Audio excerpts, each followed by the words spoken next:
मैं भी आंसर कर दूंगी आप लोगों के questions. Today ma'am the topic will हमारा be discussing is biological photosynthesis और पूरा साथ ही तो नहीं हम हुआ था उसमें ना। लाइट रिएक्शन, डार्क रिएक्शन चीज़ें भी कवर कर लेंगे। ठीक है, our last class was about biological molecules में कार्ब्स और प्रोटीन्स हमने कवर करने थे। वी डिड लाइक कार्ब्स थोड़ा सा और प्रोटीन्स हमारा रह गया था, so we'll be arranging a makeup class for that, ताकि वो सारा कुछ हम कवर कर लें उस क्लास में। ठीक है, आज का हमारा जो टॉपिक था that we should have been covering, that was photosynthesis, तो आज हम वो करेंगे। You guys can write in the chat box अगर कोई कंफ्यूजन हो पिछले लेक्चर से या कोई भी प्रॉब्लम हो तो।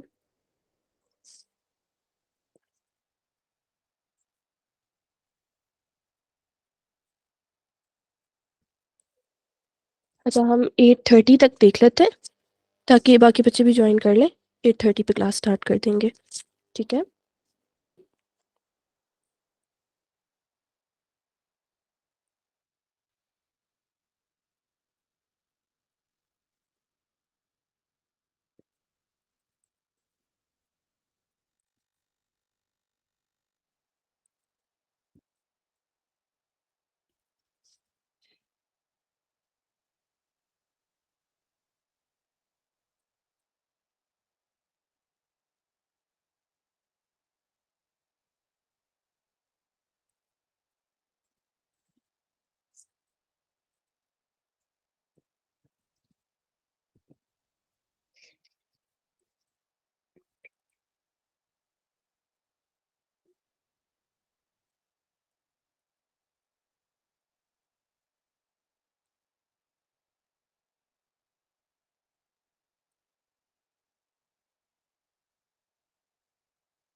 अच्छा या we will be arranging class इसी वीक में। हम ना वीक डेज में कोई बीच में क्लास अरेंज करवा देंगे, उसमें मैं आप लोगों को बायोलॉजिकल मॉलिक्यूल्स कवर करवा दूंगी।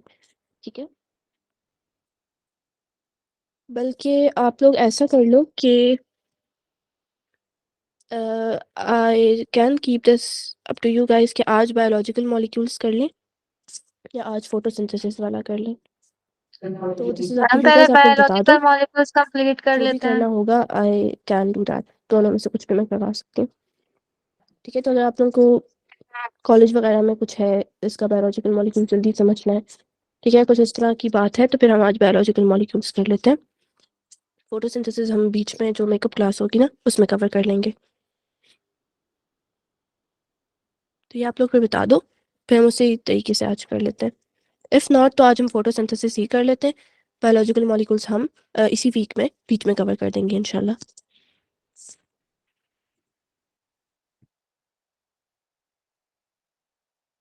सो should we start photosynthesis? You guys can write in the chat box, देखिए मुझे बता दो ताकि फिर हम अकॉर्डिंगली कोई चीज़ स्टार्ट करें।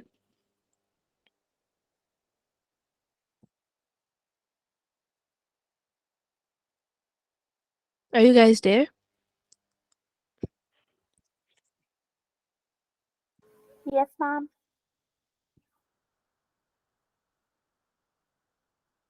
मैम आप पहले अच्छा, बायोलॉजिकल मॉलिक्यूल्स करवा दें कंप्लीट बाकी करनी बच्चे what are you come guys मुझे। थिंकिंग?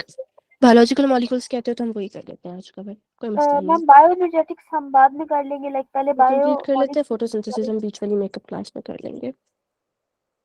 मैम फिर आप बाद जल्दी में से बता वो दो, बाकी क्लास बच्चे भी बता रखेंगी दो किसी क्या भी करें, फिर वीकडे हम पे वही कर रखने लेते हैं वाले। उसी अकॉर्डिंगली। मैम पहले आप बायोलॉजिकल आप लोग लिख के मॉलिक्यूल्स बता दो करवा दें। चैट बॉक्स में।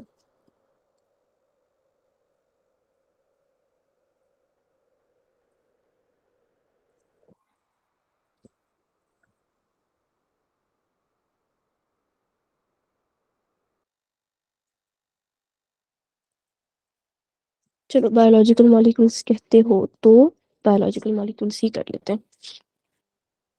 ठीक है, अच्छा लास्ट क्लास में हमने वाटर पढ़ लिया था। कार्ब्स हमने स्टार्ट किए थे, मोनो, पोली और ओलिगो का इंट्रो किया था। ठीक है, आगे वाली चीज़ें जो हम कह रहे थे आप लोगों को इतना समझ नहीं आ रहा था, तो वो मैं रिपीट कर देती हूँ दोबारा से। ठीक है, तो वाटर और जो हमने इंट्रो किया था मोनो, पोली और ओलिगो का, वो समझ आ गया था सबको? फिर हम आगे चलते हैं। तो मैं क्लासिफिकेशन से स्टार्ट करती हूँ।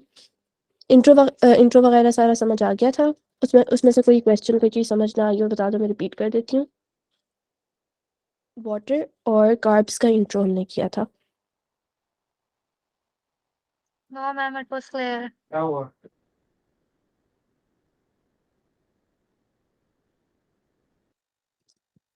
Everyone, am I audible? मेरी आवाज़ आ रही है आप लोगों को? Yes, Yes, ma'am. ma'am.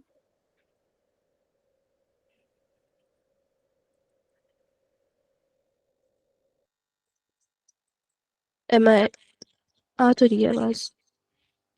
So why are you guys not responding? Chat box में लिख के बता मैम, दो ना। क्लियर है? फिर हम आगे चलते हैं। वाटर और जो हमने लास्ट क्लास में कवर किया था, that was introduction about the ma'am वो मोनोसैकेराइड्स, क्लियर है। पॉलीसैकेराइड्स और ओलिगोसैकेराइड्स। वो क्लियर है सबको? किसी को कोई कंफ्यूजन तो नहीं है?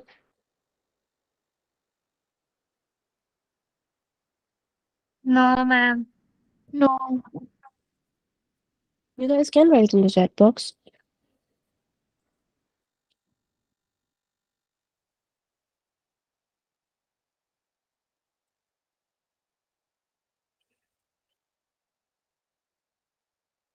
आप लोग बोल रहे हो?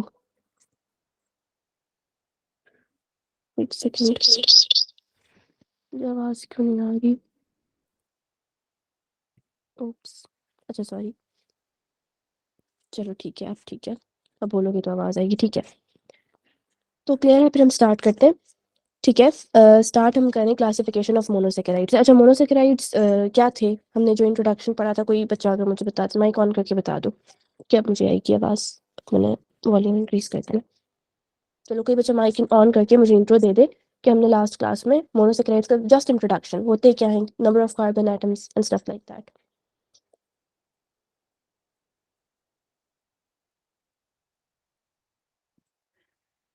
अब ठीक है? अब आवाज़ स्लो तो नहीं है?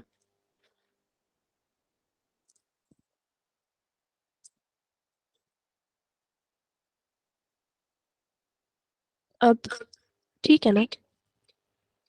अब तो ठीक है। अपनी डिवाइस का वॉल्यूम इंक्रीज करके देख लो, क्योंकि मैंने दूसरी डिवाइस से भी कनेक्ट किया हुआ है ना, मीटिंग ज्वाइन की हुई है, तो उसमें तो मुझे ठीक लग रही है आवाज़। चलो, कोई बच्चा माइक ऑन करके बता दे। What are monosaccharides? अच्छा, मोनोसैकेराइड्स आर सिंपल शुगर। ठीक है, आप इसको फर्दर हाइड्रोलाइज नहीं कर सकते। ठीक है, because they are the simplest form of sugar, इसकी फर्दर हाइड्रोलाइसिस पॉसिबल नहीं है। इसके अलावा अगर हम इसमें नंबर ऑफ कार्बन एटम्स की बात करें, उसकी रेंज क्या होती है? हम कहते हैं कि इसमें नंबर ऑफ कार्बन एटम्स की रेंज है 3 to 7। ठीक है, इसके अलावा हम कह सकते हैं कि इसमें मोनोसैकेराइड्स में जो आपके पास जितने भी कार्बन एटम्स होते हैं, हर कार्बन एटम के साथ हाइड्रोक्सिल ग्रुप अटैच होता है, except for one carbon atom, जिसमें आपके पास क्या चीज़ होती है, आइदर एल्डो ग्रुप अटैच होता है या कीटो ग्रुप अटैच होता है। ठीक है, ये चीज़ मैंने करके डायग्राम से रिप्रेजेंट करके भी आप लोगों को बता दी थी। ठीक है, अब आगे चलते हैं, तो हम आगे बात करें क्लासिफिकेशन ऑफ मोनोसैकेराइड्स की, कि हम मोनोसैकेराइड को क्लासिफाई करें, हम किस बेस पे करें। ठीक है, either we are going to classify it on the base of functional group, कि कौन सा फंक्शनल ग्रुप है मोनोसैकेराइड में, या फिर हम नंबर ऑफ कार्बन एटम्स की बेस पे कर सकते हैं। ठीक है, फंक्शनल ग्रुप की अगर हम बात करें, तो हमारे पास कौन से दो फंक्शनल ग्रुप्स थे जो हमने जिसके बारे में हमने बात की थी? Ketone and aldehyde. हाँ, हमने कहा था either it's going to be aldehyde group जो अटैच होगा। ठीक है, एल्डिहाइड, या आपके पास कौन सा ग्रुप होगा, कीटोन ग्रुप। तो ये दो ग्रुप्स हैं, यानी आपके पास या तो वो जो कार्बोहाइड्रेट है that is going to be aldo sugar, ठीक है, जिसमें एल्डिहाइड ग्रुप होगा, हम उसे कहेंगे एल्डो शुगर है, या फिर हम कहेंगे कीटो शुगर है, कीटोन ग्रुप अटैच है। ठीक है, नंबर ऑफ कार्बन एटम्स की बेस पे अगर मैं क्लासिफाई करूं, तो मैं क्या कह सकती हूँ? मेरे पास शुगर्स होंगी, हम उन्हें कहेंगे ट्रायोजेस, ठीक है, टेट्रोजेस, पेंटोजेस, हेप्टोजेस, हेक्सोजेस, ठीक है, ये हमारे पास आ जाएंगे। ट्रायोज, कितने कार्बन होंगे ट्रायोज में? ट्राई का 3 मतलब, carbon, हाँ एक्सीलेंट, 3 कार्बन होंगे। टेट्रा 4 carbon, 4 कार्बन, और पेंटोज में आपके पास होंगे 5 carbon. 5 carbon, excellent. ठीक है, तो इस ये दो बेसिस हैं जिनकी बेस पे हम क्लासिफाई कर सकते हैं कार्ब्स को, ठीक है, either on the base of functional group या नंबर ऑफ कार्बन आइटम्स, ठीक है। अब यहाँ पे एक टेबल है हमारे पास, इसमें ट्रायोज है, टेट्रोज है, पेंटोज है, ठीक है, ये सारा कुछ है, इनके फॉर्मूले यहाँ पे लिखे हुए। जनरल फॉर्मूला क्या था कार्बोहाइड्रेट्स का? General formula for carbohydrates, CnH2nO. ठीक है, CnH2nO, ठीक है। अब हमने उस जनरल फॉर्मूले के अंदर सिर्फ एन की वैल्यू पुट करनी है, ठीक है। ट्रायोज में एन की वैल्यू क्या होगी? कितने कार्बन आइटम्स होते हैं? 3. हाँ ठीक है, 3, तो CnC3H2n 6 हो गया, और O भी N है, ठीक है, हम इस तरह लिखेंगे CnH2nOn, ठीक है। तो यहाँ पे हमारे पास ऑक्सीजन भी कितने आ गए? 3 आ गए। टेट्रोज में देखो कार्बन और ऑक्सीजन का रेशो सेम रहेगा, जितने कार्बन होंगे उतने ही ऑक्सीजन, ठीक है। बीच में हाइड्रोजन हमने क्या कर देना है? डबल कर देना है, 2 से मल्टीप्लाई कर देंगे। तो टेट्रोज में आपके पास हाइड्रोजन आ गए 8, पेंटोज में हाइड्रोजन आ गए 10, हेक्सोज में हाइड्रोजन 12, और हेप्टोज में 14 हाइड्रोजन, ठीक है। अब अगर आपके पास एक ट्रायोज शुगर है तो वो आपके पास एल्डोज भी हो सकती है और कीटोज भी हो सकती है, ठीक है, यानी उस 3 कार्बन शुगर के अंदर एल्डिहाइड ग्रुप भी अटैच हो सकता है और कीटोन ग्रुप भी अटैच हो सकता है। समझ आ रही है? एक 3 कार्बन शुगर है, वो आपके पास एल्डोज भी हो सकती है और कीटोज भी हो सकती है, यानी उसके ऊपर एल्डिहाइड ग्रुप भी अटैच हो सकता है और कीटोनिक ग्रुप भी अटैच हो सकता है, ठीक है। Yes. अच्छा, अगर आपके पास एक ट्रायोज पे एल्डिहाइड ग्रुप अटैच होगा तो ऐसी कार्बन को आप ऐसी शुगर को आप कहोगे ग्लिसरेंडिहाइड, ठीक है। अगर कीटोन ग्रुप होगा तो होगा dihydroxy acetone. Simplest ketonic sugar का अगर मैं आप लोगों से पूछूं, simplest monosaccharide having a ketone group, उसका आंसर क्या होगा?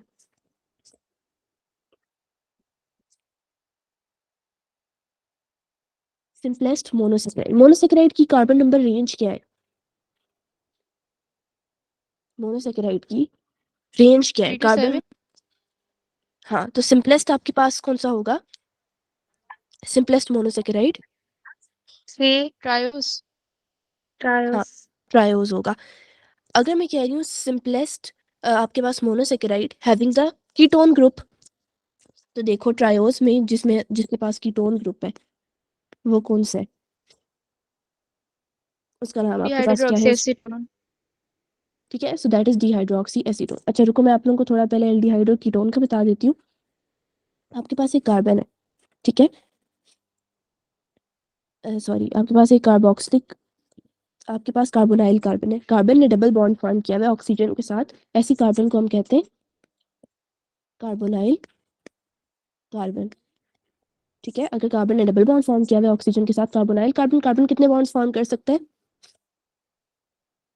4. कार्बन हाँ, तो 2 तो ऑक्सीजन के साथ बना लिए, कितने बॉन्ड्स रह गए?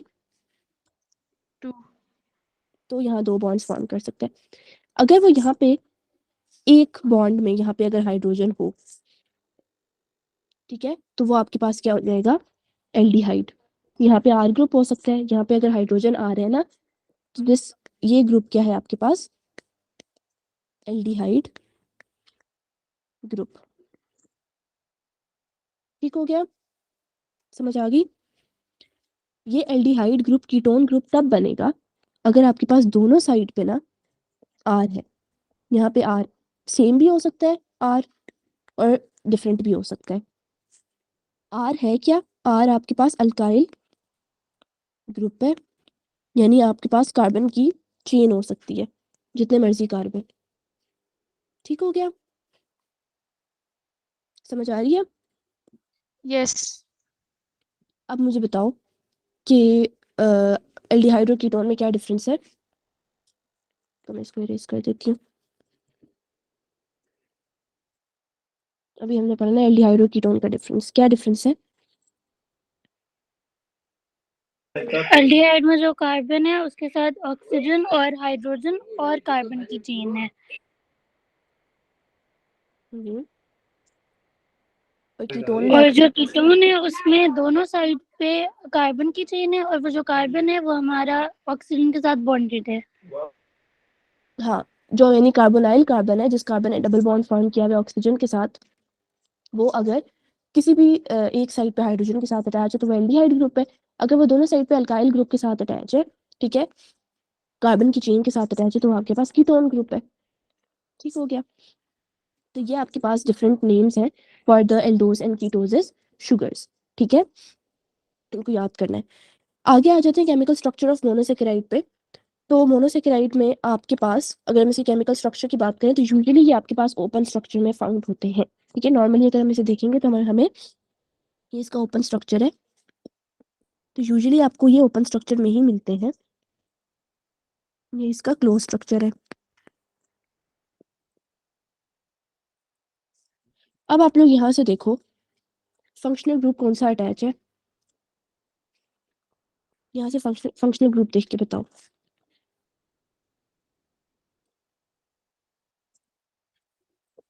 इसको रुको, मैं थोड़ा ऐसे लिख देती हूँ कि आप लोगों को समझ आ जाए। ये जो है ना, this is actually C double bond O, C double bond O और एच है, और नीचे ये कार्बन के साथ अटैच है। यहाँ पे एच है, यहाँ पे ओ एच है। अब बताओ कौन सा फंक्शनल ग्रुप है ये। कार्बोक्सिलिक।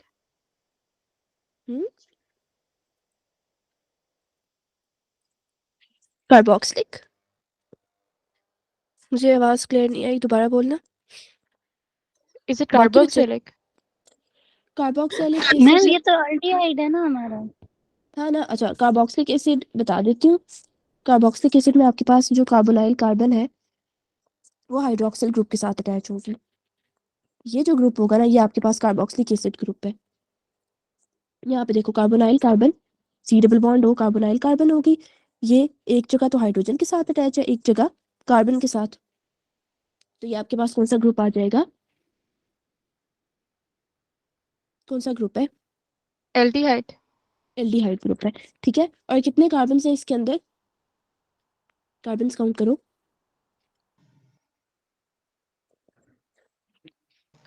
5 कार्बन्स।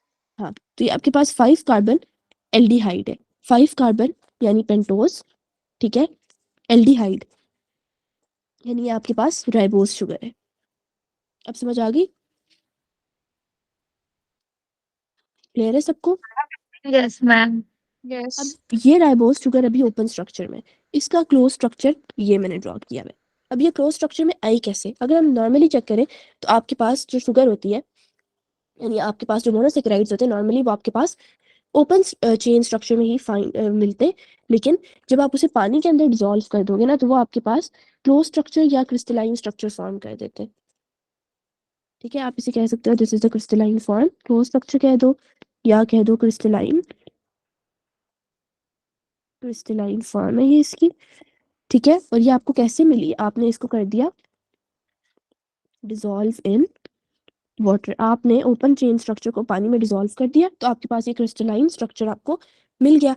ठीक है, तो ये आपके पास क्रिस्टलाइन फॉर्म में, या आप इसे कह दो ये इसका क्या है, रिंग स्ट्रक्चर है, रिंग स्ट्रक्चर।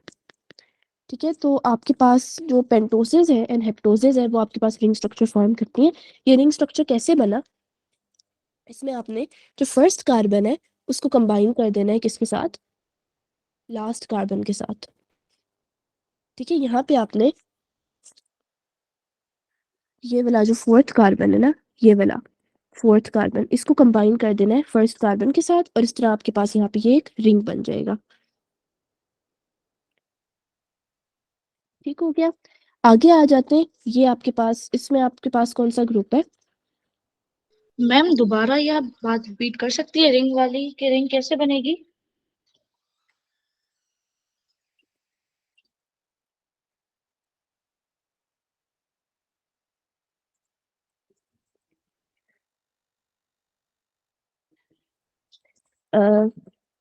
सॉरी, मुझे आपकी आवाज क्लियर नहीं आई, आप क्या कह रहे थे। मैम मैं ये कह रही थी कि आपने अभी बताया कि रिंग ऐसे बनेगी, तो मतलब वो समझ में नहीं आई बात, आप दोबारा ठीक है। रिपीट कर सकती हैं? अच्छा ठीक है, जो मोनोसेकेराइड्स होते हैं ना वो जनरली आपके पास ओपन स्ट्रक्चर में होते हैं, ठीक है। लेकिन जब आप उसे पानी के अंदर डिसॉल्व करते हो ना तो वो आपके पास रिंग स्ट्रक्चर बना देते हैं, ठीक है। After dissolving them in water वो आपके पास क्या बना देते हैं, रिंग स्ट्रक्चर। ओपन चेन आपके पास, एक सेकंड, हाँ, ये आपके पास क्लोज स्ट्रक्चर है या रिंग स्ट्रक्चर है। आपने क्या किया, ये आपके पास ओपन स्ट्रक्चर था, क्रिस्टलाइन फॉर्म थी, इसको आपने डिसॉल्व कर दिया इन वाटर, ठीक है। तो आपके पास क्या बन गया, ये रिंग स्ट्रक्चर, क्लोज स्ट्रक्चर आपके पास बन गया, ठीक है। ठीक है मैम, समझ आ गया। आगे मैम ये जो ऑर्गेनिक सब्सटेंसेस हैं ये तो पानी में डिसॉल्व नहीं होते हैं क्योंकि ये नॉन पोलर होते हैं। हाँ, मोस्ट ऑफ ऑर्गेनिक सब्सटेंसेस आपके पास नॉन पोलर होते हैं, तो वाटर आपके पास पोलर है।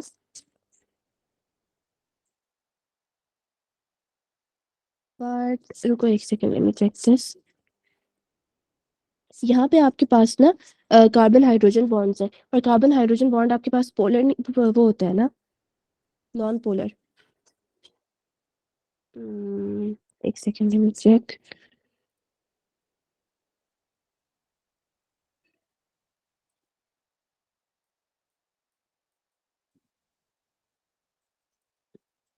यहाँ पे है ना राइबोज शुगर, जिसकी हम बात करें, this is soluble in water,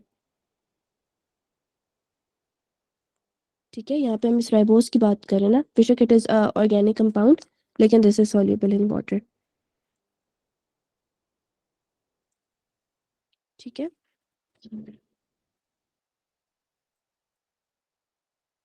तो मैम सिर्फ हमारे कार्बोहाइड्रेट सॉल्युबल होते हैं? रुको एक सेकेंड मैम जी।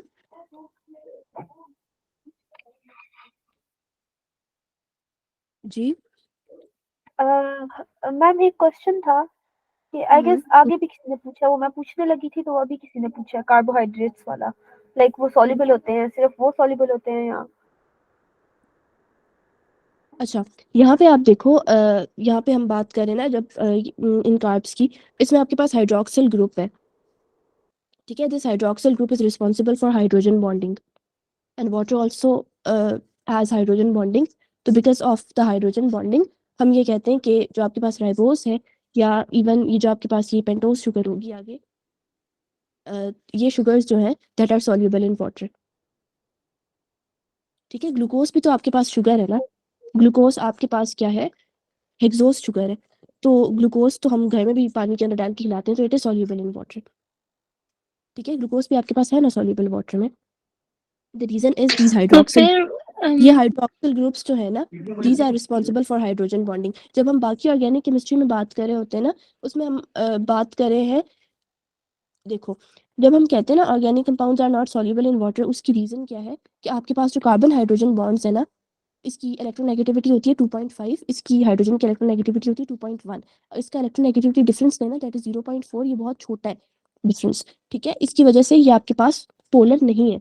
तो ये जो कार्बन हाइड्रोजन बॉन्ड है दिस इज नॉन पोलर, ये आपके पास नॉन पोलर बॉन्ड है, वाटर पोलर है, ठीक है। तो बिकॉज ऑफ दिस ये इसके अंदर सॉल्युबल नहीं है, ठीक है। Alcohols have hydroxyl group, yes, तो अल्कोहल्स की सॉल्युबिलिटी की हम बात करते हैं ना, हाइड्रोजन बॉन्डिंग की वजह से। तो मतलब अल्कोहल सॉल्युबल होते हैं पानी में?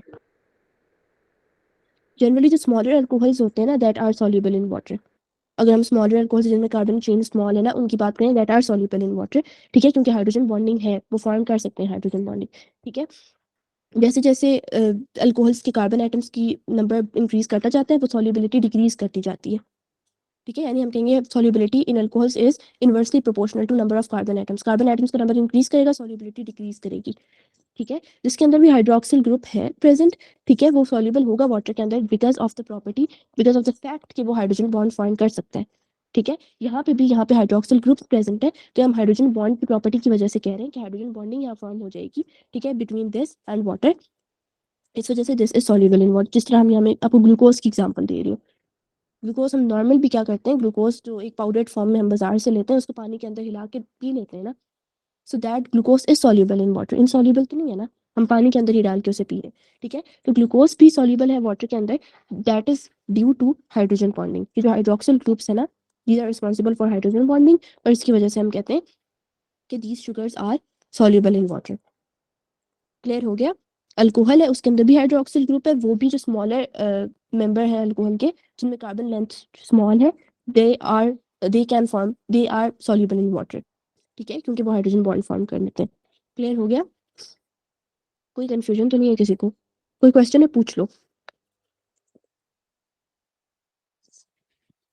क्लियर है।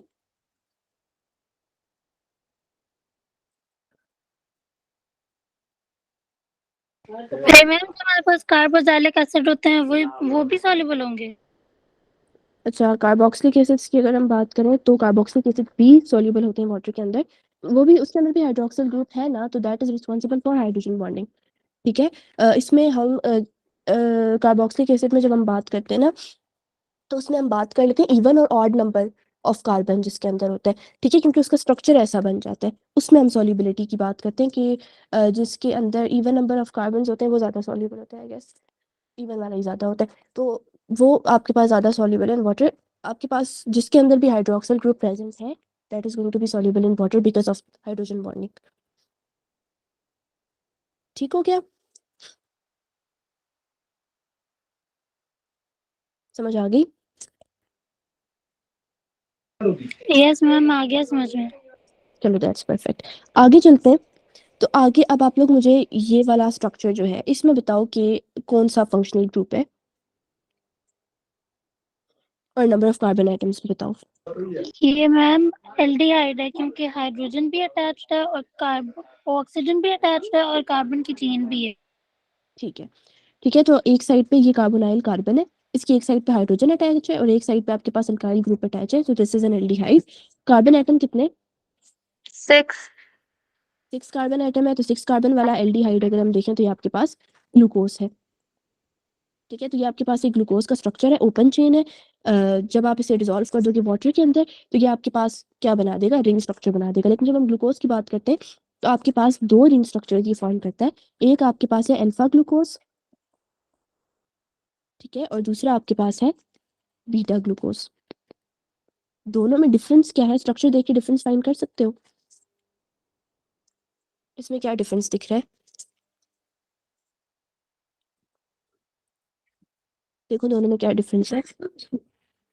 दिस इज कार्बन नंबर 1,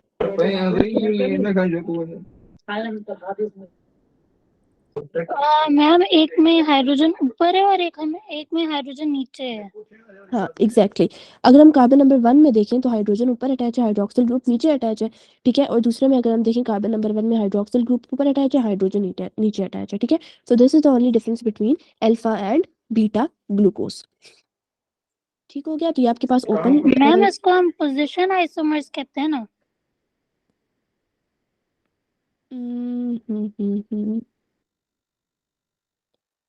हाँ कह सकते हैं, ठीक है। आगे चलते हैं, सो जी। अल्फा ग्लूकोज में हमारे पास CH2OH अटैच है, लेकिन बीटा में नहीं है, ऐसा क्यों? कहाँ पे? सॉरी, अटैच है, वो शायद इरेज हो गया है। तो एक सेकंड में यहाँ लगाती हूँ, है CH2OH है अटैच, ठीक है। वो शायद स्ट्रक्चर ड्रॉ करते हुए इरेज हो गया, ठीक है। आगे आ जाते हैं stereo isomerism in glucose. Stereo isomerism होती क्या है? सबसे पहले हम इसमें कहेंगे कि आपके पास अगर दो मॉलिक्यूल्स हैं, उनका सेम मॉलिक्यूलर फॉर्मूला है, ठीक है, सेम मॉलिक्यूलर फॉर्मूला, बट आपके पास डिफरेंस कहाँ आ रहा है, डिफरेंट अरेंजमेंट आ रही है उनकी, डिफरेंट अरेंजमेंट इन 3D स्पेस, यानी स्पेस में उनकी अरेंजमेंट डिफरेंट है, लेकिन मॉलिक्यूलर फॉर्मूला दोनों का सेम है, ठीक है। अब अगर हम बात करें, एक और वर्ड यहाँ पे आएगा, that is enantiomers, enantiomers,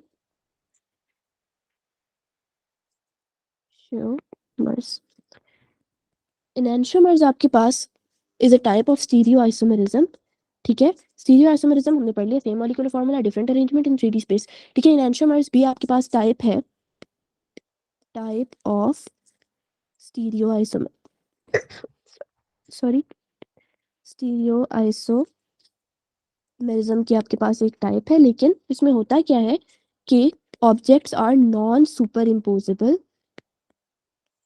non superimposable mirror images. अच्छा, अगर आप अपने हाथ को मिरर के सामने रखो, ठीक है, और उसको एग्जैक्ट अपने असल हाथ के ऊपर पेस्ट करने की कोशिश करो, ठीक है, तो क्या वो एक दूसरे के ऊपर पेस्ट हो जाएंगे? Like, are you guys getting the point what I am trying to say? यानी एक हाथ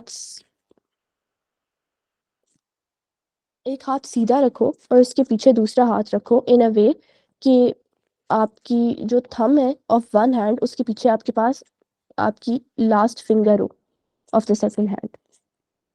समझ रहे हो?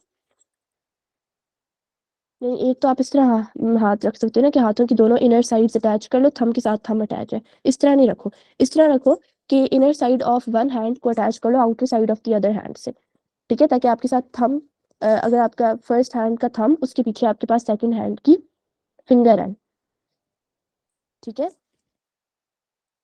Yes. These are non superimposable mirror images, ठीक है। अगर आप अपने हाथ को रखो उसके ऊपर मिरर के सामने, तो जो उसकी इमेज फॉर्म होगी, अगर उस इमेज को आप अपने हैंड के ऊपर पेस्ट करो तो वो उसके ऊपर सुपर इम्पोज नहीं हो सकती। सुपर इम्पोज होने का मतलब, अगर आप अपने दोनों हैंड्स की इनर साइड्स अटैच कर लो, थंब के सामने थंब, फर्स्ट फिंगर के सामने first finger, these are superimposable mirror image, ठीक है। जिस तरह अगर आप ले लो कोई ऐसी चीज ले लो कि जो super imposable mirror image form करे, यानी कोई सिमेट्रिकल चीज ले लो, ठीक है, जिस तरह जेली फिश अगर ले लो, वो उसमें आपके पास क्या होगा, superimposable mirror image form होगी। तो अगर आपके पास non superimposable mirror images form हो रही है ना, तो वो आपके पास क्या आ जाएगा, दैट इज एनैंशियोमर्स, ठीक है। इसी तरह आपके पास, यानी मिरर इमेजेस तो हैं दोनों आपके पास, लेकिन वो आप एक दूसरे के ऊपर इम्पोज नहीं कर, सुपर इम्पोज नहीं कर सकते, एक दूसरे के ऊपर प्लेस करोगे ना तो they want give the same molecule, ठीक है। इसकी अगर हम एग्जांपल की बात करें तो आपके पास आ जाता है डी एंड एल ग्लूकोज। इसकी एग्जांपल में हम ले लेते हैं एल ग्लूकोज, और दूसरा आपके पास है डी ग्लूकोज। तो जो आपके पास एल ग्लूकोज है ना, आप इसको कहते हैं left handed sugar, left handed sugar. और जो डी ग्लूकोज है उसको आप क्या कहोगे, राइट हैंडेड शुगर। ये दोनों super imposable mirror images form करते हैं क्या? ये दोनों इनहेंशियोमर्स हैं आपस में, तो superimposable mirror images form करेंगे? नो। हाँ, नहीं करेंगे ना, क्योंकि इनहेंशियोमर्स हैं, enantiomers are non superimposable mirror images, ठीक है। तो enantiomers do not form superimposable mirror images. यानी अगर आप एक, रुको इसको अगर मैं यहाँ पे ड्रॉ करूँ, तो मेरे पास ऐसे करके यहाँ पे ये कार्बन है और यहाँ पे यूं करके कार्बन है, बाकी आप इसका स्ट्रक्चर कंप्लीट कर दो, ठीक है। अगर ये मेरे पास है एल ग्लूकोज, तो अगर इसकी मिरर इमेज फॉर्म होगी ना, एक सेकेंड, इसकी अगर यहाँ पे मिरर इमेज फॉर्म होगी ना, तो जो मेरे पास डी ग्लूकोज होगा वो ऐसे होगा कि यहाँ पे कार्बन नंबर 1 है और यहाँ पे कार्बन नंबर 2, यहाँ पे कार्बन नंबर 3, यानी जो इसकी यहाँ वाली साइड है, समझ आ गई? यानी जो इस वाले फिगर की यहाँ वाली साइड है ना, वो इसकी इसकी बैक वाली साइड, इसकी फ्रंट वाली साइड है, समझ आ रही है? तो ये आपके पास एल ग्लूकोज है और ये आपके पास क्या होगा, डी ग्लूकोज है। तो ये आपस में इनहेंशियोमर्स है, non superimposable mirror images form करते हैं। समझ आ रही है? यस। चलो, अब अगर हम बात करते हैं लेबोरेटरी मैन्युफैक्चर्ड स्वीटनर्स की, ठीक है। कुछ लोग होते हैं उनको डायबिटीज है, ठीक है, डॉक्टर ने मना किया कि आप शुगर यूज नहीं कर सकते, लेकिन वो आर्टिफिशियल स्वीटनर्स यूज करते हैं, ठीक है। How does that work, any idea? वो शुगर उनकी बॉडी के अंदर जाएगा, ठीक है, तो शुगर तो उनको मना की हुई थी डॉक्टर ने, तो aren't they eating that? Doctor is recommending that sugar to them. Because they are left-handed sugars. हाँ, एक्सेलेंट। जो आपके पास आर्टिफिशियल स्वीटनर्स होते हैं ना, जो लेबोरेटरी मैन्युफैक्चर्ड शुगर्स हैं, they R L sugars, left handed sugars है वो। एक सेकेंड, यहाँ पे हम बात करते हैं आर्टिफिशियल स्वीटनर की, तो हम कहेंगे जो आर्टिफिशियल स्वीटनर है that is left handed sugar. तो वो हमारी बॉडी के अंदर डाइजेस्ट नहीं होगी। नो, बिकॉज हमारी बॉडी में जो शुगर्स होती हैं वो राइट-हैंडेड होती हैं। हम्म, तो डाइजेशन में क्या होगा हमारी? राइट-हैंडेड शुगर हम्म, राइट-हैंडेड शुगर को राइट-हैंडेड एंजाइम्स डाइजेस्ट करते हैं, बट लेफ्ट-हैंडेड को वो नहीं कर पाते। एक्सेलेंट। ठीक है, हमारी बॉडी के अंदर जो एंजाइम्स है ना, वो क्या कर सकते हैं, वो डाइजेस्ट करवा सकते हैं राइट हैंडेड शुगर को, वो डाइजेस्ट करवाएंगे राइट हैंडेड शुगर को, वो लेफ्ट हैंडेड शुगर को डाइजेस्ट नहीं करवा सकते। ठीक है, तो इसका मतलब हमने क्या कर लिया, शुगर खा ली, ठीक है, हमें जायका भी मिल गया, बट वो हमें कोई नुकसान नहीं पहुंचा रही। ठीक है, क्यों? क्योंकि वो हमारी बॉडी के अंदर डाइजेस्ट ही नहीं हो रही। ठीक हो गया? जिस तरह अगर एंजाइम्स की अगर मैं एग्जांपल दूं, तो आप कहो कि जो आपका राइट हैंड का ग्लव है, आप उसे लेफ्ट हैंड में पहनने की कोशिश करो। इज दैट पॉसिबल कि आपका राइट हैंड का ग्लव आपके आपके लेफ्ट हैंड में फिट आ जाए? ये पॉसिबल है? नो। ठीक है, जिस तरह राइट हैंड का ग्लव लेफ्ट हैंड में फिट नहीं आ सकता, उसी तरह जो आपके पास राइट हैंडेड वो है ना, राइट हैंड शुगर के जो एंजाइम्स हैं, वो लेफ्ट हैंड शुगर को डाइजेस्ट नहीं करवा सकते। ठीक हो गया? क्लियर हो गया यहाँ तक? यस। चलो आगे चलते हैं। तो next is oligosaccharides. Last lecture में हमने डिस्कस कर लिया था सुक्रोज को, माल्टोज को और लैक्टोज को। वो सबको समझ आ गया या फिर मैं उसको रिपीट कर दूं दोबारा? इफ नॉट, फिर हम आगे पॉलीसैकेराइड्स पे चलते हैं। लास्ट क्लास में हमने स्टडी किया था ना सुक्रोज को, माल्टोज को, लैक्टोज को। अच्छा मुझे बताओ कि जो कार्बोहाइड्रेट्स हैं उनके दरमियान में लिंकेज कौन सा फॉर्म होता है? दो मोनोसैकेराइड्स को अटैच करोगे, कौन सा लिंकेज फॉर्म होगा? Glycosidic glycosidic. Linkage. Excellent, glycosidic linkage form होता है बिटवीन द कार्बोहाइड्रेट्स। ठीक है, अब हमने सुक्रोज, माल्टोज और लैक्टोज के अंदर हमने ये चीज़ पढ़ी थी कि आप कौन कौन से दो मोनोसेकेराइड्स को ज्वाइन करवा रहे हो टू फॉर्म देम। फिर हमने पढ़ा था उनका लिंकेज, कि कौन सा लिंकेज फॉर्म हो रहा है। ये चीज़ें आप लोगों ने याद रखनी है। ठीक है, और उसके अलावा हमने ये चीज़ें पढ़ ली थी कि हाँ, उसके अलावा हमने ये चीज़ पढ़ी थी कि उसकी इंपॉर्टेंस क्या है। ठीक है, और उसकी बाकी इंट्रोडक्शन और उसकी डिटेल्स पढ़ी थी। वो चीज़ रिपीट करवा दूँ या क्लियर है? मैं पूछ लेती हूँ चलो आप लोगों से कुछ। अगर मैं बात करूँ सुक्रोज की, तो उसमें आपके पास कौन से दो मोनोसेकेराइड्स हैं जो अटैच हो रहे हैं?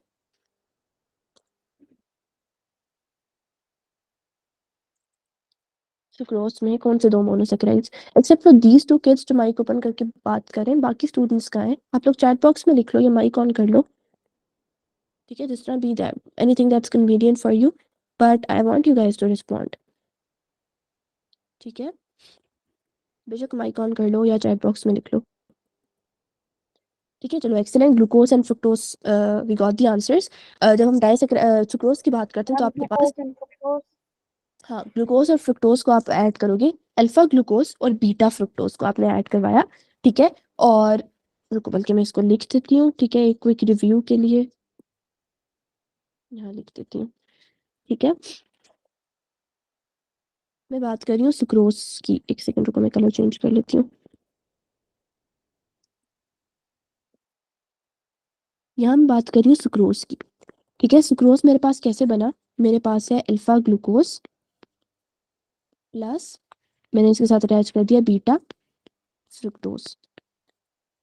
ठीक है, और मेरे पास यहाँ पे लिंकेज कौन सा बना? Any idea? नोट से देख के बता दो बेशक। लिंकेज कौन सा बनेगा मेरे पास यहाँ पे? Glycosidic linkage. हाँ, ग्लाइकोसाइडिक लिंकेज तो बन रहा है, लेकिन उसका एक नाम है स्पेसिफिक, मैंने लिखवाया था लास्ट लेक्चर में।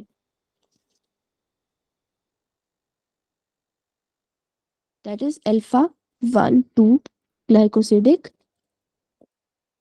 लिंकेज। अच्छा, इस लिंकेज का नाम हम कैसे देते हैं?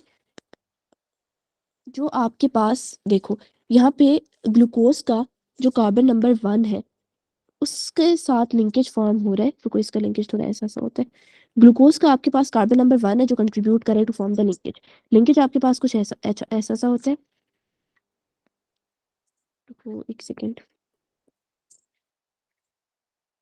Like this, then this, then this, ऐसे करके यहाँ ऑक्सीजन है और यहाँ पे फिर हाइड्रोजन है। ठीक है, तो ये आपके पास अल्फा ग्लूकोज था, यहाँ पे आपके पास बीटा फ्रुक्टोज है। ठीक है, ये आपके पास कार्बन नंबर 1 इन्वॉल्व है इन the formation of linkage from the glucose side, और फ्रक्टोज की साइड से आपके पास कार्बन नंबर 2 इन्वॉल्व है टू फॉर्म द लिंकेज। ठीक है, तो ये ग्लाइकोसिडिक लिंकेज है। ठीक है, और आपके पास कार्बन नंबर्स कौन से इन्वॉल्व है आपने वो यहाँ पे लिखने 1 और 2। ठीक है, तो इस लिंकेज का क्या नाम है, अल्फा 1,2 ग्लाइकोसिडिक लिंकेज। समझ आ गई, क्लियर हो गया? यस। तो चलो ठीक है। इसके अलावा अगर मैं सुक्रोज की बात हमने जो की थी, इसको शुगर केन भी कहते हैं। ठीक है, ये हम घर में स्वीटनर्स के तौर पे in the sweet dishes use होता है। इसके अलावा ये आपके पास प्लांट्स के अंदर दिस इज ट्रांसपोर्ट डाइसेक्राइड, यानी आपके पास जो भी ग्लूकोज फॉर्म होता है, ठीक है, as a result of photosynthesis आपके पास ग्लूकोज फॉर्म हो रहा है ना इन प्लांट्स। वो ग्लूकोज जब ट्रांसपोर्ट करना होता है ना प्लांट ने, तो वो ट्रांसपोर्ट करते हैं इन द फॉर्म ऑफ सुक्रोज। वो सुक्रोज की फॉर्म में ट्रांसपोर्ट इस वजह से करते हैं, एक तो सुक्रोज सॉल्युबल है। ठीक है, तो वो इजीली ट्रेवल कर सकता है इन द प्लांट। इसके अलावा वो रिएक्टिव नहीं है, तो रास्ते में कोई भी चीज़ आएगी वो उसके साथ रिएक्ट नहीं करेगा, अपना स्ट्रक्चर चेंज नहीं करेगा, बल्कि इन the form of sucrose he entire journey travel करेगा। ठीक है, तो ये रीजंस हैं जिसकी वजह से ट्रांसपोर्ट डाइसेकेराइड है। ठीक है, प्लांट के अंदर ये जो भी शुगर है वो ट्रेवल करती है इन द फॉर्म ऑफ सुक्रोज। इसके अलावा ये आपके पास अल्फा ग्लूकोज और बीटा फ्रुक्टोज से मिलकर बनता है, लिंकेज इज अल्फा 1,2 ग्लाइकोसिडिक। इसके बाद अगर हम बात करें माल्टोज की, तो माल्टोज में आपके पास क्या होता है, कौन से दो मोनोसेक्राइड्स अटैच होकर माल्टोज फॉर्म करते हैं?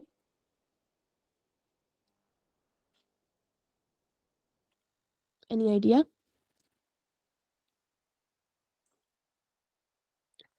माल्टोज में आपके पास दो अल्फा ग्लूकोसेस होते हैं, दो अल्फा ग्लूकोज है वो अटैच करके क्या फॉर्म करे, माल्टोज। ठीक है, एक्सीलेंट, दो अल्फा ग्लूकोसेस मिलके माल्टोज फॉर्म करे। अगर हम इसकी लिंकेज की बात करें तो आपके पास अल्फा 1,4 ग्लाइकोसिडिक लिंकेज है। अब मुझे बताओ दोनों ग्लूकोज कि कौन कौन से कार्बन एटम्स कर रहे हैं, कंट्रीब्यूट कर रहे हैं इन the formation of the linkage? 1 and 4। हाँ, जो पहला वाला ग्लूकोज है ना, जो यहाँ पे ग्लूकोज है, उसका कार्बन नंबर 1 और यहाँ वाले ग्लूकोज का carbon number 4, they are involve in the formation of linkage, और ये लिंकेज इस तरह का बनता है। ठीक है, यहाँ पे हाइड्रोजन अटैच है। ठीक हो गया, तो ये इस तरह आपके पास एक लिंकेज बन जाएगा, एंड ये आपके पास क्या है, अल्फा 1,4 ग्लाइकोसिडिक लिंकेज आ गया। इसके बाद अगर मैं बात करती हूँ लैक्टोज की, अच्छा माल्टोज आपके पास क्या है, माल्टोज को माल्ट शुगर भी कहा जाता है। आप डाइजेशन वाला चैप्टर फर्स्ट ईयर से पूछ सकती हूँ आप लोगों से क्वेश्चन। मुझे बताओ ओरल कैविटी के अंदर कौन सा फूड मॉलिक्यूल डाइजेस्ट होता है, मतलब कौन सी चीज़ है जो आपके पास ओरल कैविटी के अंदर जिसकी डाइजेशन स्टार्ट हो जाती है? डाइजेशन वाले चैप्टर में पढ़ा है नहीं। Any idea? गेस कर लो, बेशक गलत तुक्का मार दो, कोई मसला नहीं है। दोबारा बोले। आपके पास जो ओरल कैविटी है ना, माउथ, उसके अंदर कौन सी चीज़ डाइजेस्ट होती है, कार्बोहाइड्रेट्स, प्रोटीन्स, लिपिड्स, इन सब में से कौन सी चीज़ है जो आपके पास ओरल कैविटी मुंह के अंदर उसकी डाइजेशन स्टार्ट हो जाती है? मुझे ऐसा पता याद है कि अमाइलेज है जो डाइजेस्ट करता है माल्टोज को माल्टेज में। अच्छा, अमाइलेज आपके पास स्टार्च को डाइजेस्ट कर रहा होता है। ठीक है, सलाइवा के अंदर काम कर रहा है, सो दैट इज सिलिवरी अमाइलेज, हम उसे कहेंगे। माउथ ओरल कैविटी के अंदर ये डाइजेस्ट करवा रहा है स्टार्च को। ठीक है, स्टार्च इज अ पॉलीसेकेराइड, ये हम आगे पढ़ेंगे। ठीक है, स्टार्च आपके पास मैम कार्बोहाइड्रेट्स नहीं हो सकते? कार्बोहाइड्रेट ही है ना, पॉलीसेकेराइड कार्बोहाइड्रेट की टाइप है ना। Starch is a carbohydrate, starch is a जी जी पॉलीसेकेराइड। जी जी, समझ ठीक है, गई। कार्बोहाइड्रेट की टाइप है पॉलीसेकेराइड। ठीक है, तो यहाँ पे हम ये कहेंगे कि आपके पास ओरल कैविटी के अंदर सिलिवरी अमाइलेज आया, उसने क्या कर दिया, जो स्टार्च था दैट इज अ पॉलीसेकेराइड, उसने उसको कन्वर्ट कर दिया माल्टोज के अंदर। ठीक है, अब माल्टोज ही हम यहाँ पढ़ रहे हैं, तो माल्टोज क्या है, हम कह रहे हैं माल्टोज एक इंटरमीडिएट है। इंटरमीडिएट क्या मतलब, स्टार्च को डाइजेस्ट किस में होना चाहिए था, किसी मोनोसेकेराइड में होना चाहिए था, है ना, तभी तो डाइजेशन होती। सिंपलेस्ट मॉलिक्यूल में कन्वर्ट हमने कर दिया है कॉम्प्लेक्स मॉलिक्यूल को, डाइजेशन ये है ना। माल्टोज क्या है, मोनो है, डाई है या पॉलीसेकेराइड है? हम्म माल्टोज डाइसेकेराइड। माल्टोज तो डाइसेकेराइड है ना। हाँ, माल्टोज डाइसेकेराइड है। इसका मतलब ये आपके पास इंटरमीडिएट है, यानी स्टार्च को मोनोसेकेराइड में कन्वर्ट होना चाहिए था, लेकिन मुंह के अंदर स्टार्च माल्टोज में कन्वर्ट हो रहा है। इसका मतलब maltose is an intermediate in the digestion in the oral cavity. ठीक हो गया? ये जो माल्टोज है ना, ये आगे जाके इंटेस्टाइन में कन्वर्ट हो जाएगा किसी मोनोसेकेराइड के अंदर।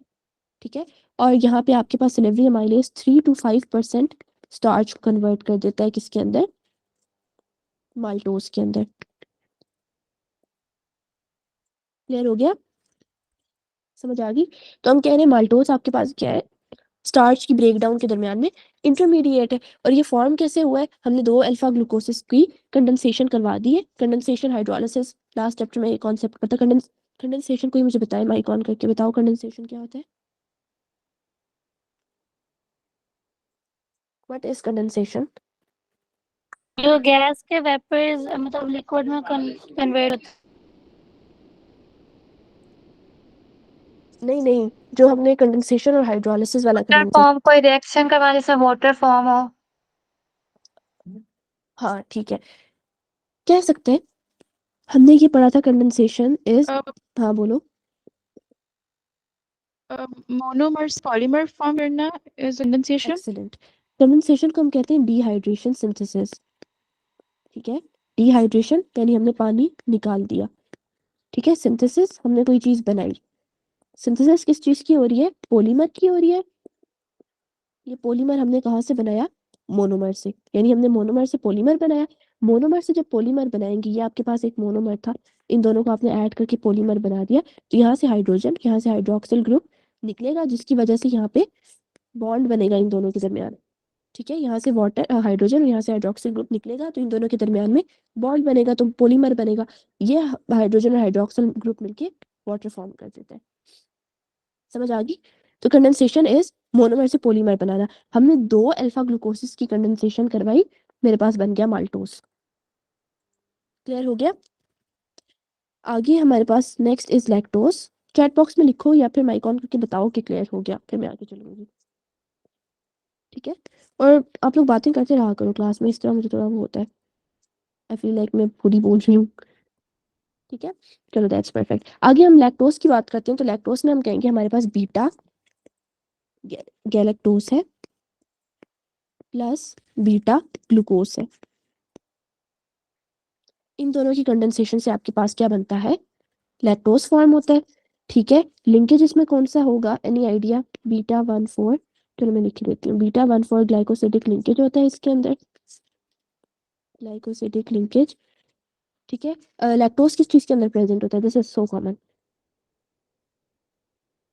आई want each and every one of you to reply, this easy है। कौन सा ऐसा फूड है, मिल्क? मिल्क। हाँ, मिल्क के अंदर आपके पास लैक्टोज होता है, तो आप इसे क्या कह सकते हैं, मिल्क शुगर भी इसे कहा जाता है। ठीक है, lactose is commonly known as milk sugar. आपने एक बीटा ग्लूकोज और बीटा गैलेक्टोज की कंडेंसेशन करवाई, आपके पास बन गया लैक्टोज। ठीक है, एंड आपके पास जो लिंकेज है दैट इज β14 ग्लाइकोसिडिक लिंकेज। यानी यहाँ पे आपके पास जो बीटा गैलेक्टोज है, यहाँ पे बीटा गैलेक्टोज है, उसका कौन सा कार्बन है जिसने बॉन्ड फॉर्म किया, 1 and 4। हाँ, और यहाँ वाले का कार्बन 4 है, दैट इज बीटा ग्लूकोज। यानी बीटा गैलेक्टोज का कार्बन नंबर 1 ने बॉन्ड फॉर्म किया बीटा ग्लूकोज कार्बन नंबर 4 के साथ, तो ये आपके पास लिंकेज बन गया, that is β14 glycosidic linkage. Clear हो गया? यस। चलो अब आगे चलते हैं पॉलीसेकेराइड्स पे। पॉलीसेकेराइड्स की मैम, बात। हम्म हमारे पास डेक्स्ट्रिन भी ओलिगोसेकेराइड है ना। डेक्स्ट्रिन, एक second, let me check, I guess ये आपके पास,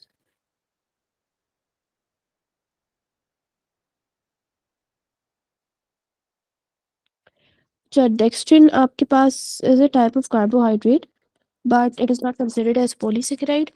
ये आपके पास जो स्टार्च है ना, उसकी पार्शियल हाइड्रोलिसिस से फॉर्म होता है। स्टार्च की पार्शियल हाइड्रोलिसिस होगी, so that is not a polysaccharide anymore. ठीक है, स्मॉल फ्रेगमेंट्स में डिवाइड हो जाता है। ठीक है, तो it is not classified as polysaccharide. ठीक है, but No, no, it is it oligosaccharide or not? Definitely glucose molecules attach हुए हुए हैं, तो that is going to be oligosaccharide. Oligosaccharide होगी, रुको लेट मी कंफर्म। हाँ, ओलिगोसेकेराइड है ये, ओलिगोसेकेराइड है। Okay, thank you. Dextrin is oligosaccharide, but हम इसे पॉलीसेकेराइड नहीं कहते। ठीक हो गया, आगे चलते हैं पॉलीसेकेराइड की तरफ। तो पॉलीसेकेराइड को हमने दो क्लासेस में क्लासिफाई किया। एक हमारे पास आ गया होमोपॉलीसेकेराइड, दूसरा आपके पास आ गया हेट्रोपॉलीसेकेराइड। अब ये इजी है, होमो हेट्रो से हमें पता चल रहा है क्या मतलब होगा। Anyone, any guesses? Homo means same. Hmm, तो आपके पास ओनली आपके पास condensation of only one type of monosaccharide से जो चीज बनेगी ना, दैट इज होमोपॉलीसेकेराइड। ठीक है, condensation of only one type of monosaccharide, तो दैट इज होमोपॉलीसेकेराइड। हेट्रो की अगर हम बात करेंगे तो हम कहेंगे condensation of more than one type of more than one type of monosaccharide. समझ आ गया? यहाँ पे अगर हम बात करें एग्जाम्पल्स की, तो यहाँ पे हम एग्जाम्पल देंगे। होमोपॉलीसेकेराइड में आपके पास एग्जाम्पल आ रही है किस चीज की? आपके पास आ गया स्टार्च, आपके पास आ गया ग्लाइकोजन। ठीक है, और आपके पास आ गया सेलुलोस और चाइटन, जो हम अभी स्टडी करेंगे यहाँ पे। ठीक है, ये आपके पास आ गया होमोपॉलीसेकेराइड। हेट्रोपॉलीसेकेराइड की बात करें तो आपके पास यहाँ आ जाएगा एगर, पेक्टिन है। पेक्टिन हमने पढ़ा है पहले भी, पेप्टिडोग्लाइकेन है, पेप्टिडोग्लाइकेन भी पढ़ा है। ये चीजें आप लोग बताओ, हमने कहाँ पढ़ी है पहले? पेप्टिडोग्लाइकेन तो बता दो, ये तो बहुत इजी है, थोड़ा याद करने की कोशिश करो। पेप्टिडोग्लाइकेन सुना सुना नहीं लग रहा? बैक्टीरिया, बैक्टीरिया और पेप्टिडोग्लाइकेन रिलेट करने की कोशिश करो। मैम दोबारा पूछेगा। पेप्टिडोग्लाइकेन और बैक्टीरिया को रिलेट करो किसी तरह से। पूछो व्हाट इज अ पेप्टिडोग्लाइकेन, ये आप लोगों ने पढ़ा हुआ है, विद रेफरेंस टू बैक्टीरिया पढ़ा हुआ है। इतना बता रही हूँ, अब तो इजी हो जाना चाहिए। मैम बैक्टीरिया के सेल वॉल में होता है। हाँ, जो बैक्टीरिया की सेल वॉल होती है ना, वो आपके पास पेप्टिडोग्लाइकेन से ही बनी हुई होती है। ठीक है, तो इसमें आपके पास क्या होता है, जो कार्बोहाइड्रेट की चेन है उसके साथ आपके पास प्रोटीन भी अटैच होती है। ठीक है, सो दिस इज अ हेट्रोपॉलीसेकेराइड। ठीक है, और पेक्टिन भी आप लोगों ने पढ़ा होगा, पेक्टिन भी याद करने की कोशिश करो। पेक्टिन पढ़ा होगा सेल वॉल वाले टॉपिक में, थोड़ा सा याद करने की कोशिश करो। वो मैम ऐसा कुछ याद तो आ रहा है, सेल्यूलोज पेक्टिन ऐसा था आई गेस। आपके पास जो प्राइमरी सेल वॉल होती है और जो मिडिल लैमेला होता है, उन दोनों के अंदर आपके पास पेक्टिन प्रेजेंट होता है। ठीक है, तो पेक्टिन वहां पड़ा था। तो पेक्टिन आपके पास एक हेट्रोपॉलीसेकेराइड है, पेप्टिडोग्लाइकेन भी हेट्रोपॉलीसेकेराइड है। ठीक है, और होमोपॉलीसेकेराइड की एग्जांपल्स आ गई, स्टार्च है, ग्लाइकोजन है, सेलुलोस है, चाइटिन है। ठीक है, इसको थोड़ा हम डिटेल में पढ़ेंगे। स्टार्च से स्टार्ट करते हैं। तो स्टार्च आपके पास फॉर्म हुआ है बाय द, हम कहेंगे form by the condensation of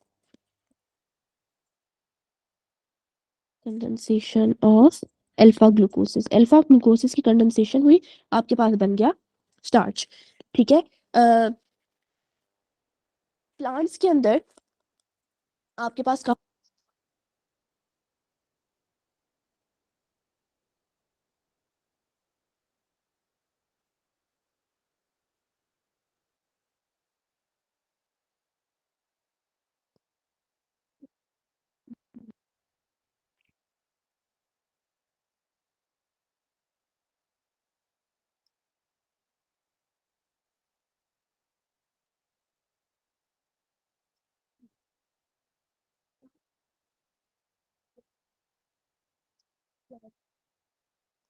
मुझे भी नहीं आ रही है।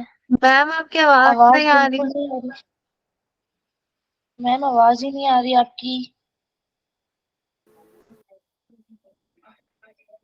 अच्छा मैम कोई प्रॉब्लम है? Sorry I guess network problem है। अब ठीक है, अब आ रही होगी ना? Yes ma'am.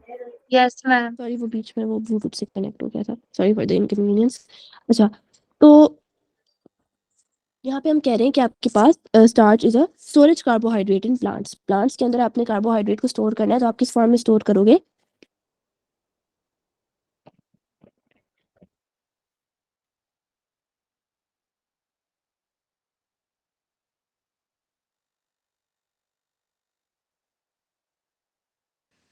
मैम फिर से आवाज नहीं आ रही है।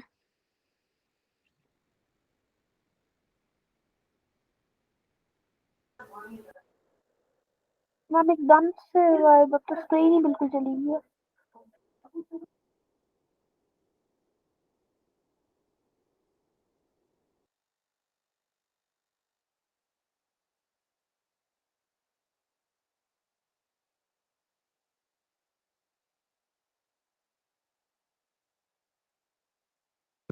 एक सेकेंड रुको, let me rejoin.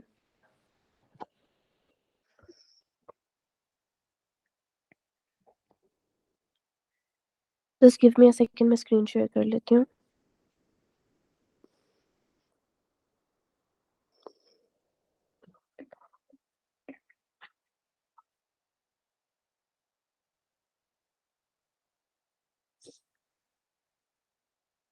Sorry for the inconvenience, everybody.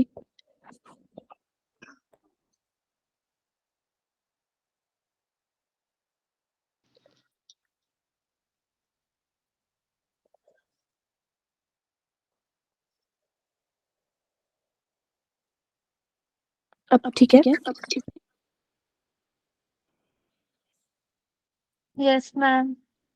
चलो दैट्स परफेक्ट। अच्छा मैं ये पूछ रही थी कि प्लांट्स के अंदर कौन से ऐसे पार्ट्स हैं प्लांट के जहाँ स्टोरेज का काम हो सकता है? मैम रूट्स में, और हाँ ट्यूब्स में मैम, जस्ट हाँ, अगर हम जनरली कहें तो हम कहेंगे रूट्स के अंदर, स्टेम के अंदर भी स्टोरेज हो सकती है टू सम एक्सटेंट, और सीड के सीड अंदर। के अंदर। हाँ ठीक है, रूट स्टेम और सीड के अंदर आपके पास स्टोरेज हो रही है, तो आपके पास जो कार्ब्स हैं that are mainly stored in root stem और seeds in the form of starch when we talk about plants. ठीक है, और ये वही वाली बात हमने कर ली कि ह्यूमंस के अंदर जब इसकी डाइजेशन हो रही होती है तो ये आपके पास माउथ के अंदर डाइजेशन इसकी स्टार्ट होती है, और ये किसके अंदर कन्वर्ट हो जाता है? माल्टोस के अंदर। ठीक है, ये वाली बात हमने कर ली। अच्छा इसमें आपके pass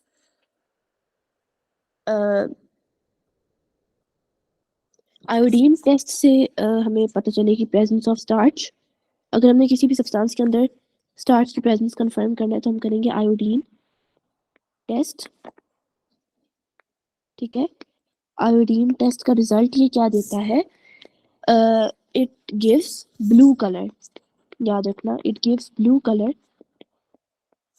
on the in the iodine test. ठीक हो गया। और इसमें आपके पास स्टार्च की दो टाइप्स आ जाती है, एक आपके पास है अमाइलेज, और सॉरी एक आपके पास है अमाइलोस, अमाइलेज एंजाइम है, अमाइलोस है, and the next is अमाइलो pectin. ये आपके पास दो टाइप्स आ गई स्टार्च की। ठीक है, अगर मैं इसको यहाँ नीचे एक्सप्लेन कर दूँ थोड़ा सा, तो हम कहेंगे अमाइलोस की अगर हम बात करें तो हम कहेंगे ये आपके पास अनब्रांच्ड है। आपके पास अमाइलोस का मोनोमर क्या है? What is the monomer of amylose? amylase. Amylose is a type of starch. Starch का मोनोमर क्या है? ग्लूकोज। Alpha glucose. तो अमाइलोस का मोनोमर भी क्या होगा? Alpha glucose. हाँ, अमाइलोस और अमाइलोपेक्टिन दोनों का मोनोमर आपके पास है अल्फा ग्लूकोज। ठीक है, अमाइलोस में आपके पास जो अल्फा ग्लूकोसेस हैं दैट आर अनब्रांच्ड, यानी आपके पास लीनियर चेन फॉर्म हो रही है। ठीक है, दैट इज अनब्रांच्ड क्या हम कहेंगे लीनियर चेन फॉर्म हो रही है, और इसके अंदर जो लिंकेज है that is alpha 1,4 glycosidic linkage, alpha 1,4 glycosidic linkage form होता है। समझ आ रही है यहाँ तक? सबको समझ आ रही है? Yes ma'am. चलो दैट्स परफेक्ट। अमाइलोपेक्टिन की अगर हम बात करें तो ये हाँ। आपके पास क्या होता है, एक पॉइंट मैंने मिस कर दिया। अमाइलोज की हम कहेंगे amylose is soluble in hot water only, सिर्फ हॉट वाटर के अंदर सॉल्युबल है अमाइलोज। ठीक है, अमाइलोपेक्टिन की अगर हम बात करें तो अमाइलोपेक्टिन आपके पास ब्रांच्ड है। ठीक है, अमाइलोज अनब्रांच्ड था, अमाइलोपेक्टिन की बात करें तो दैट इज ब्रांच्ड। इसकी अगर हम लिंकेजेस की बात करें तो हम कहेंगे अल्फा 1,6, इसमें आपके पास अल्फा 1,4 ग्लाइकोसिडिक लिंकेज होगा अनब्रांच चेन्स के अंदर। ठीक है, समझ आ रही है? और जो जो चेन्स आपके पास ब्रांच फॉर्म कर रही है ना, वहां पे आपके पास होगा, जहां भी ब्रांचिंग है, ब्रांचिंग जहां पे भी होगी वहां पे आपके पास होगा अल्फा 1,6 ग्लाइकोसिडिक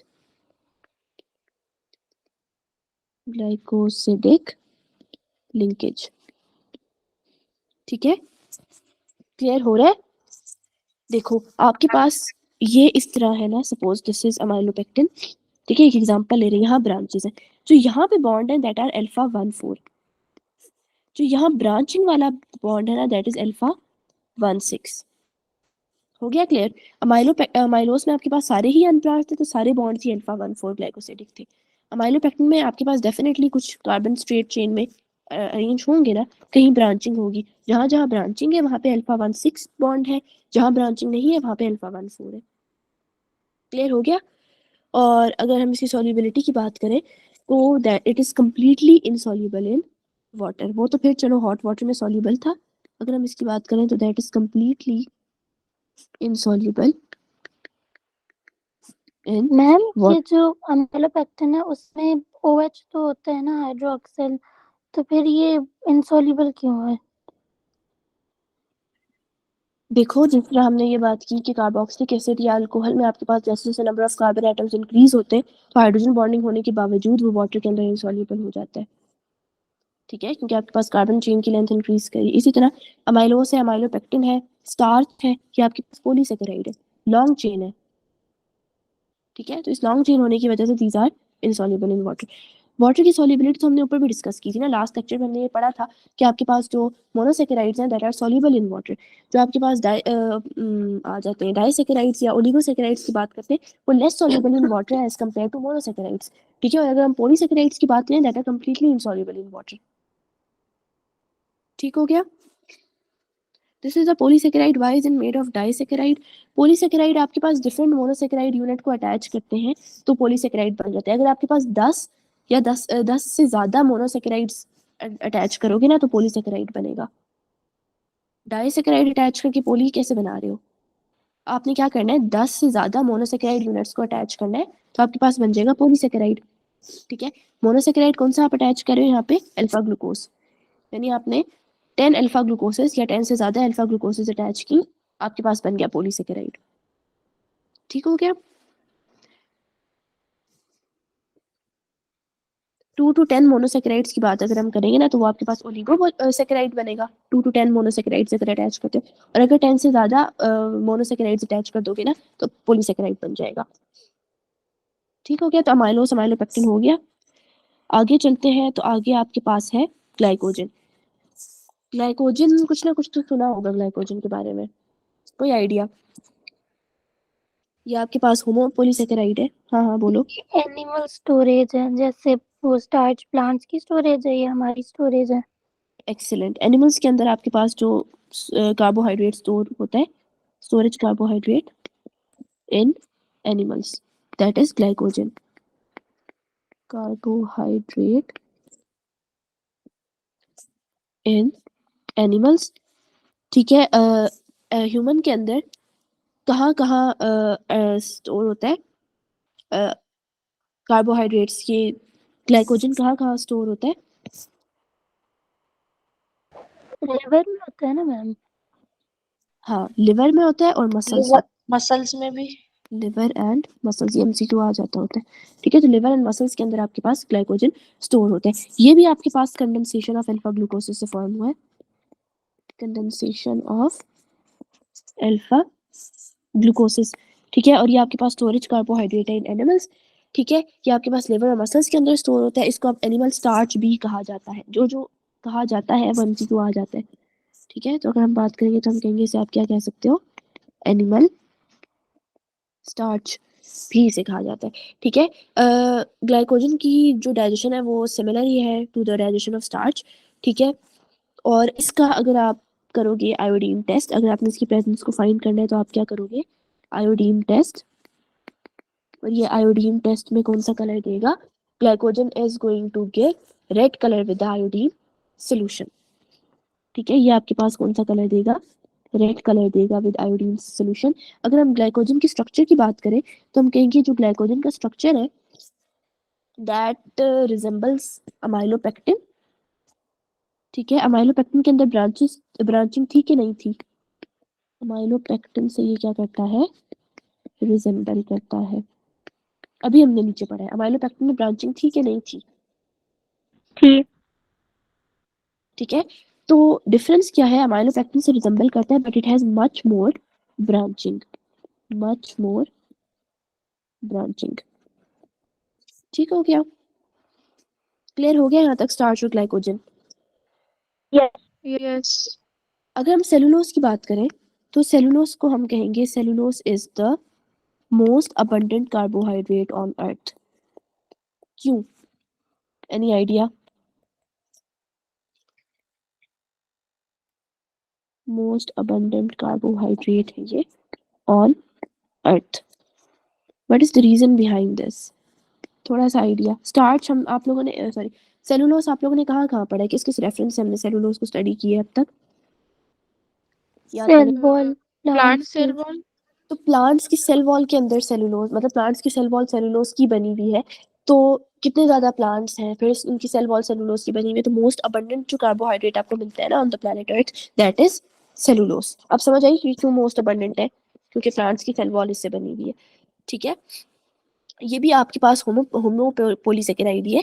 ठीक है, but this is formed by the condensation of, पहले हमने बात की स्टार्च की और ग्लाइकोजन की, वो किसी कंडेंसेशन से बने हुए थे, अभी बात की है ना स्टार्च की, और किसकी बात की है, ग्लाइकोजन की, तो वो किसी कंडेंसेशन से बने हुए थे, अल्फा ग्लू वो अल्फा ग्लूकोसिस की कंडेंसेशन से बने हुए थे। अगर हम यहाँ बात करें सेलुलोज की तो वो आपके पास बीटा ग्लूकोज की कंडेंसेशन से बने हुए। ठीक है, तो सेलुलोज की अगर हम बात करें it is form from the condensation of beta glucoses. ठीक है, प्लांट्स के अंदर ये स्ट्रक्चरल कार्बोहाइड्रेट है, सेल वॉल स्ट्रक्चर प्रोवाइड कर रहा है। ठीक है, तो ये स्ट्रक्चरल कार्बोहाइड्रेट है आपके पास in plants, plant cell wall बना रहा है। कॉटन एंड पेपर की अगर हम बात करें so that is pure form of starch. हम यहाँ कहेंगे cotton and paper is the pure form of starch. ठीक है, कॉटन और पेपर आपके पास स्टार्च की प्योर फॉर्म आ गई। अब अगर इसका हम आयोडीन टेस्ट करें तो ये आपके पास कौन सा कलर देगा,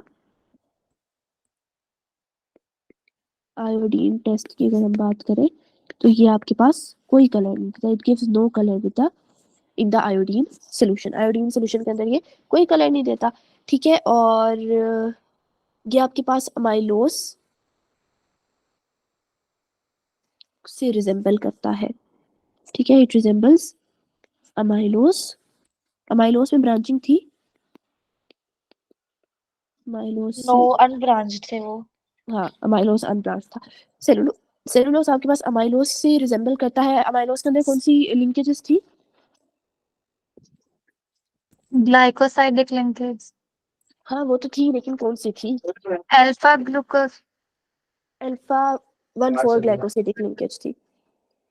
ठीक है, अब वो अल्फा ग्लूकोसिस की कंडेंसेशन से बना था तो उसके अंदर अल्फा 1,4 ग्लाइकोसिडिक लिंकेज थी। सेलुलोस आपके पास किसकी कंडेंसेशन से बना है, देख के बता दो, बीटा बीटा ग्लूकोज। ग्लूकोज। तो इसका लिंकेज क्या होगा आपके पास?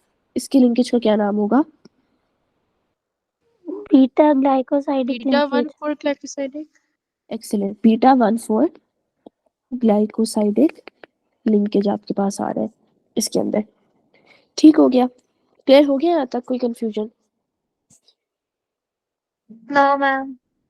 चलो दैट्स परफेक्ट। आगे चलते हैं, हम बात करें चाइटिन की। चाइटिन आपके पास second most abundant organic molecule है ऑन अर्थ। रीजन सोचो। मैम ये मैम ये फंजाई में होता है, फंजाई के उसमें होता है ना, सेल वॉल मैम में। ये सेल क्या वॉल है कि में। सेल वॉल में होता है ना? एक्सीलेंट, फंजाई की सेल वॉल चाइटिन से बनी हुई होती है। ठीक है, so that is why it is second most abundant organic molecule on earth. ठीक है, ये आपके पास स्ट्रक्चरल कार्बोहाइड्रेट है, ये सेल वॉल ऑफ फंजाई के अंदर फाउंड होता है। एक और जगह भी होता है, इसको हम कहेंगे सेल वॉल ऑफ, आर्थ्रोपोड्स। हाँ, प्लस एक्सोस्केलेटन ऑफ। किसी को कोई क्वेश्चन है, पूछ लो।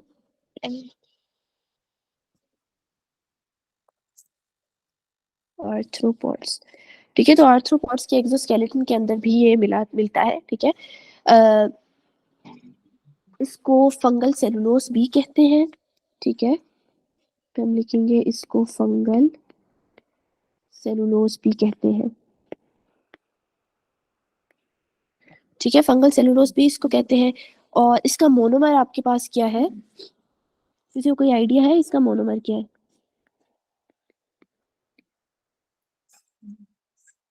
इसका मोनोमर आपके पास है एन एसिटाइल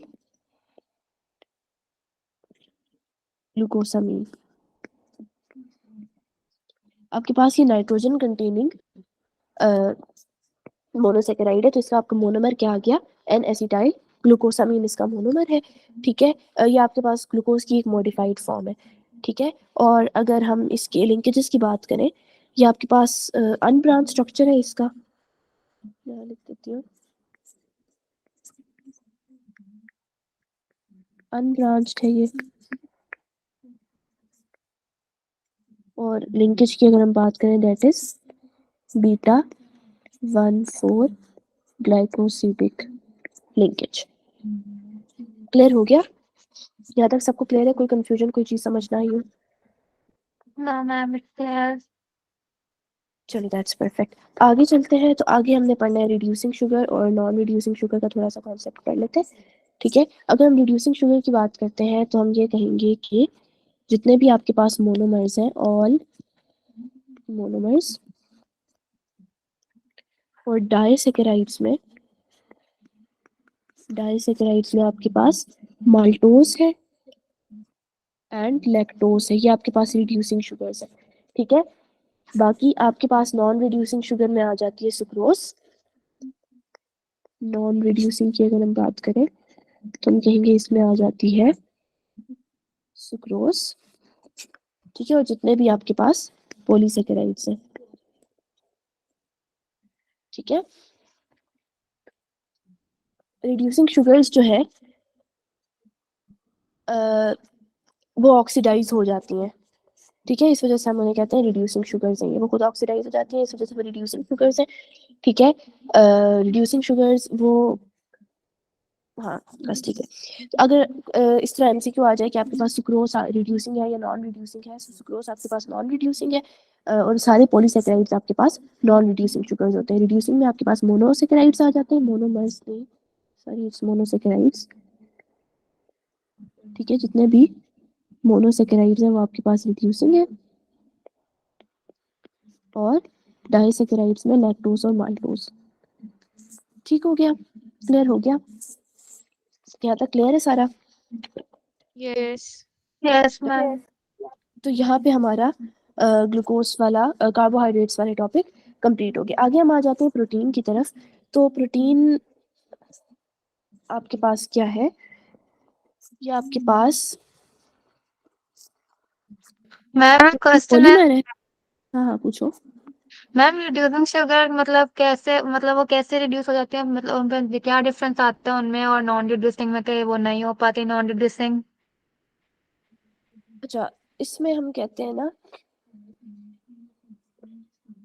ये आपके पास जो रिड्यूसिंग शुगर्स होती है ना, वो रिड्यूस हो जाती हैं to soluble copper blue to soluble blue copper sulphate, ठीक है, दैट कंटेन कॉपर आयंस उसके अंदर होते हैं, वो उससे रिड्यूस हो जाती है to insoluble brick red copper, ठीक है। यानी ये रुको, इसमें होता है बेनेडिक्ट टेस्ट। आपके पास जो रिड्यूसिंग शुगर्स होती हैं, दे गिव बेनेडिक्ट टेस्ट को कंफर्म कर लूँ। मतलब फिर मैम वो अपना ऑक्सीडेशन स्टेट मतलब कम हो जाता है उनका। बेनेडिक्ट टेस्ट यूज होता है to find the reducing sugar, ठीक है। और बेनेडिक्ट टेस्ट देती हैं रिड्यूसिंग शुगर, ये क्या कर देती हैं, जो आपके पास कॉपर सल्फेट है वो इनसॉल्युबल होता है और ब्लू कलर का होता है, ठीक है। उसके अंदर आपके पास कॉपर 2 आयंस है, यानी कॉपर ऑक्सीडेशन स्टेट उसकी क्या है, 2 है, ठीक है।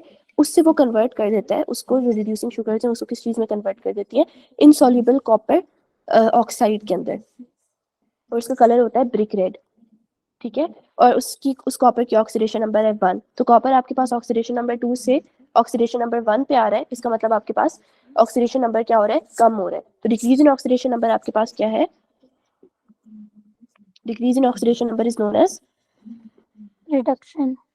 हाँ, तो ये जो रिड्यूसिंग शुगर्स हैं दे कैरी आउट रिडक्शन, और इस प्रोसेस में वो खुद क्या हो जाती हैं, ऑक्सीडाइज, दूसरे की रिडक्शन करवा रही हैं, खुद क्या हो रही है, ऑक्सीडाइज। हो गया क्लियर? यस तो मैम। फिर मैम हम एज रिड्यूसिंग एजेंट यूज कर सकते हैं। रिड्यूसिंग शुगर क्या कर रही है, खुद ऑक्सीडाइज हो रही है, तो reducing sugar itself is acting as a reducing agent, खुद ऑक्सीडाइज हो रही है, दूसरे को रिड्यूस कर रही है, यही होता है ना reducing agent.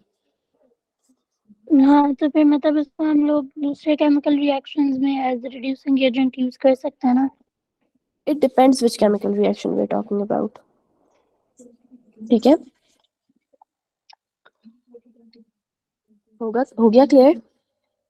This is difference yes ma'am. Between और नॉन रिड्यूसिंग शुगर्स। अगर हम प्रोटीन्स की बात करें तो प्रोटीन्स आर पॉलीमर्स, है ना, पॉलीमर्स, प्रोटीन्स पॉलीमर्स है ना, यस मैम। ठीक है। इसकी अगर मोनोमर्स की बात करें तो what is the monomer of protein, amino acids. Amino acids are the monomer of protein. अगर हम प्रोटीन की कॉम्पोजिशन की बात करें तो इसमें आपके पास क्या होता है, कार्बन है, हाइड्रोजन है, ऑक्सीजन है, ठीक है, नाइट्रोजन भी है, और कभी कभी सल्फर भी होता है, ठीक है। और कुछ प्रोटीन्स के में आपको फेरस मिलेगा, आयरन है, आयोडीन है, और मैग्नीशियम भी। फॉस्फोरस होता है इसमें। फेरस है, आयोडीन है और मैग्नीशियम। फॉस्फोरस हो सकता है। फॉस्फोरस आई डोंट थिंक होता है, फॉस्फोरस नहीं होता।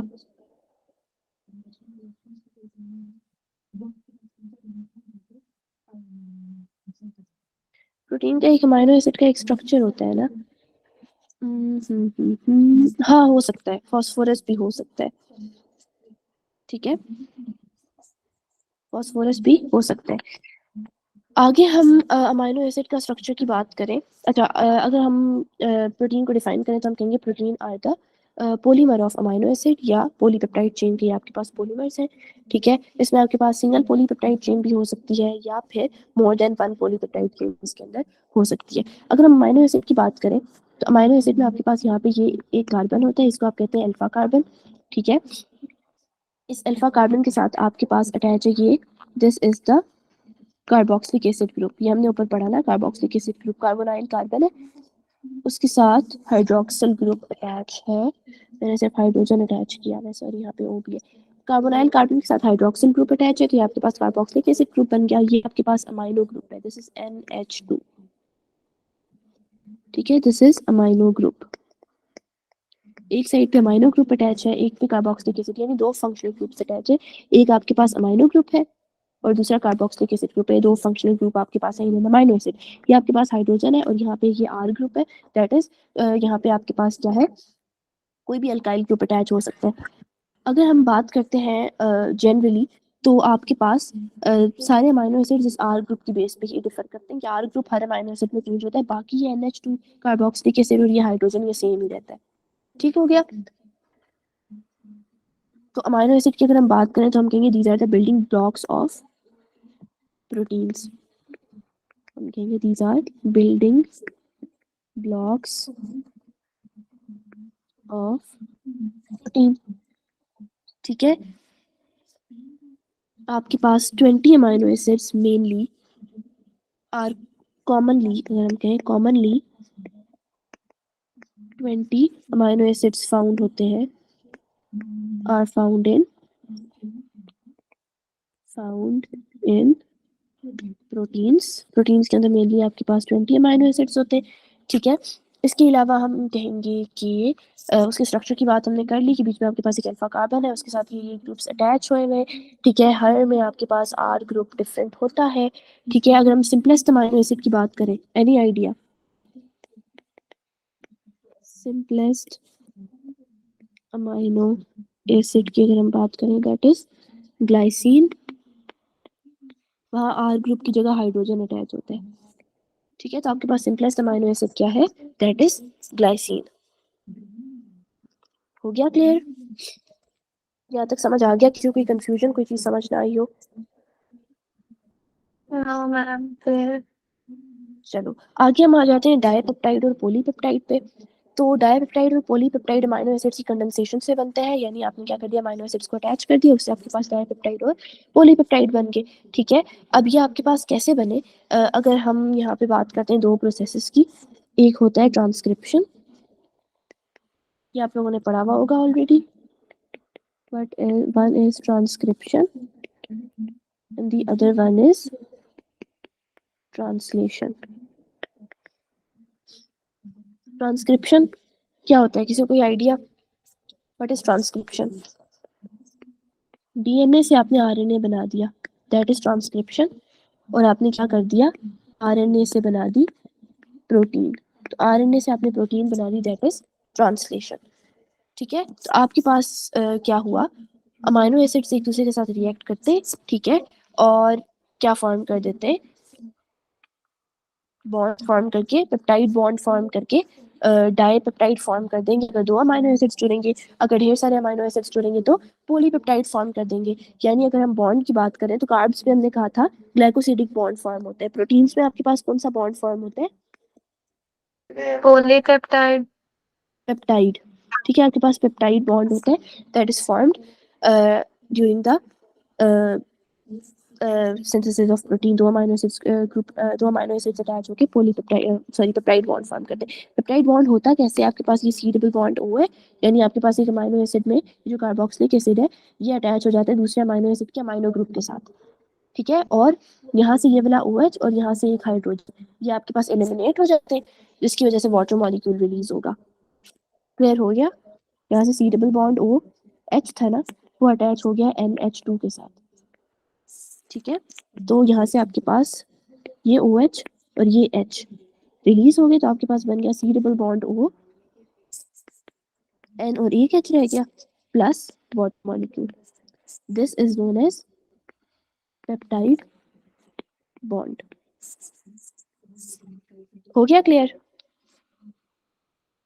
मैम वो जो Yes. हमारा कार्बन है उसके साथ भी अभी एक और मतलब रेडिकल लगेगा, और एन हाँ के साथ भी तो लगेगा ना, बिकॉज लाइक उनकी वैलेंसी से सेटिस्फाई नहीं हो रही। हाँ, इनके साथ लगेगा ना। ये यहाँ पे देखो, यहाँ पे ये अटैच है ना, इसके साथ ये कार्बन है, यानी रुको पे पूरा, ये मैंने पूरा नहीं अभी ड्रॉ किया, रुको मैं अगर पूरा ड्रॉ करूँ ना तो ये इस तरह की इसकी कुछ शक्ल बनेगी।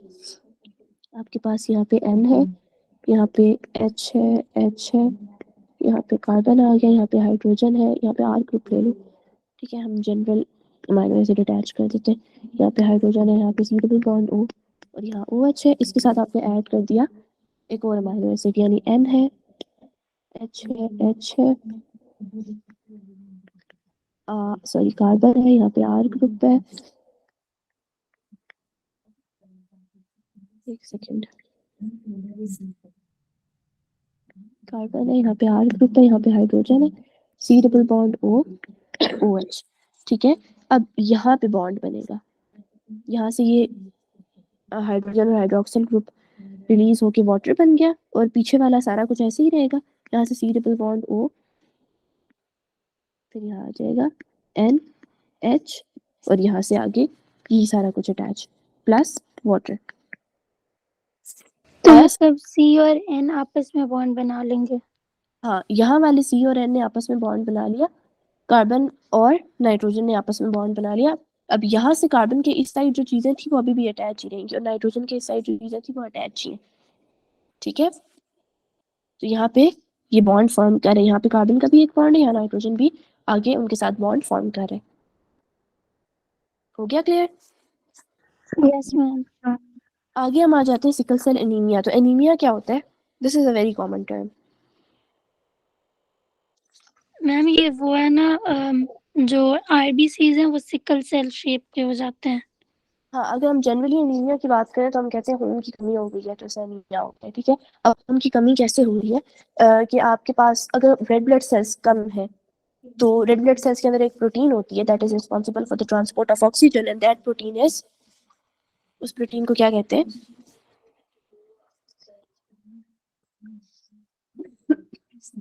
A protein that is responsible for transport of oxygen is known as haemo something haemoglobin कहते हैं। ठीक है, आरबीसी है ना, आरबीसी के अंदर आपके पास है haemoglobin, haemoglobin, and this haemoglobin is responsible for transport of oxygen in the blood.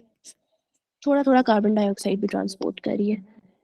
ठीक है, मेजरली ऑक्सीजन ट्रांसपोर्ट करिए इन द ब्लड। ठीक हो गया।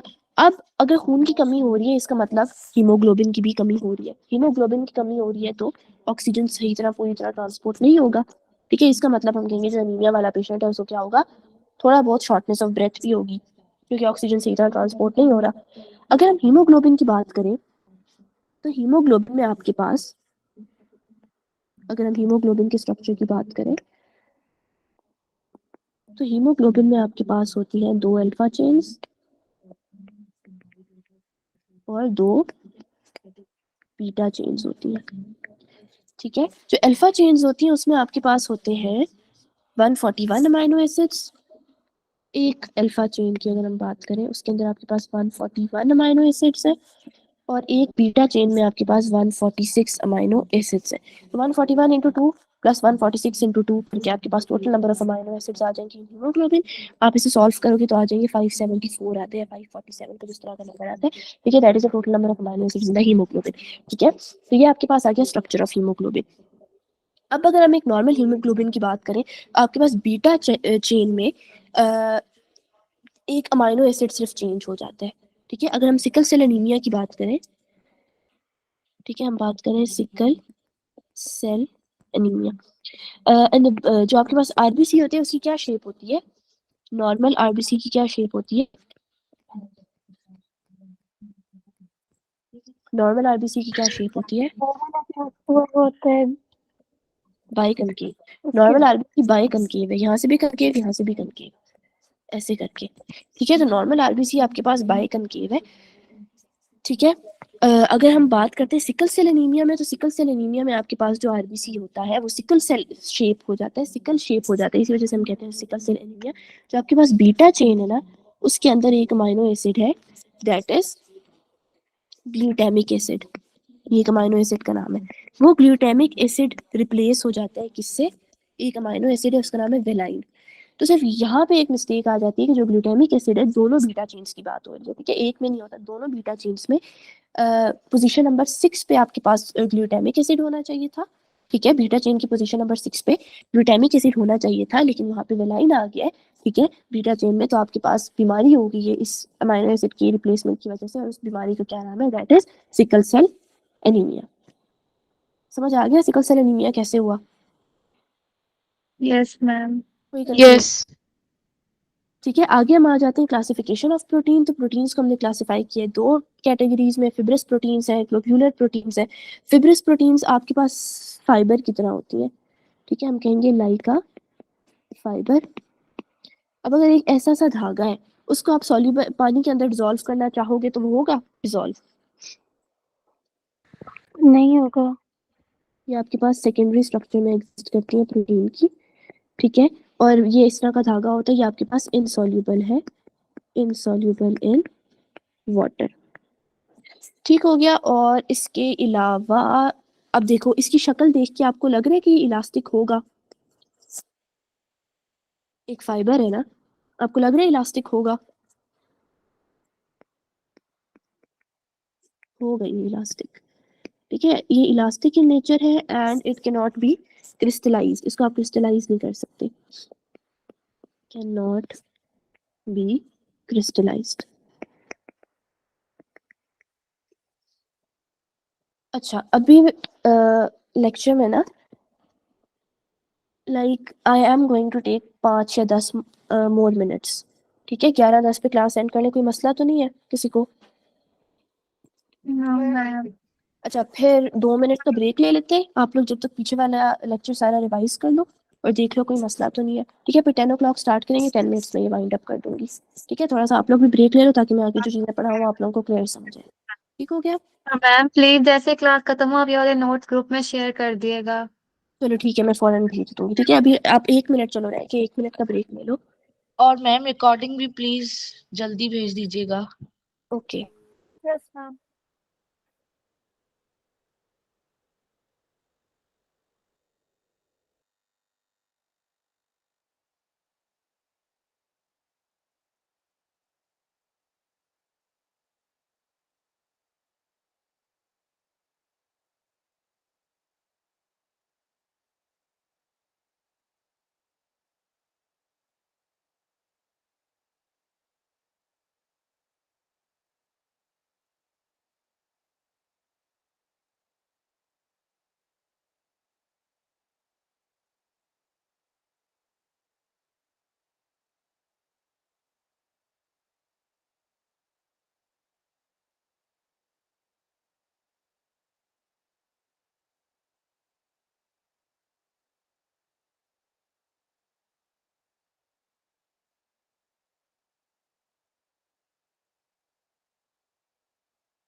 अच्छा 10 हो गए, कंटिन्यू करते हैं, ठीक है। समझ आ गया?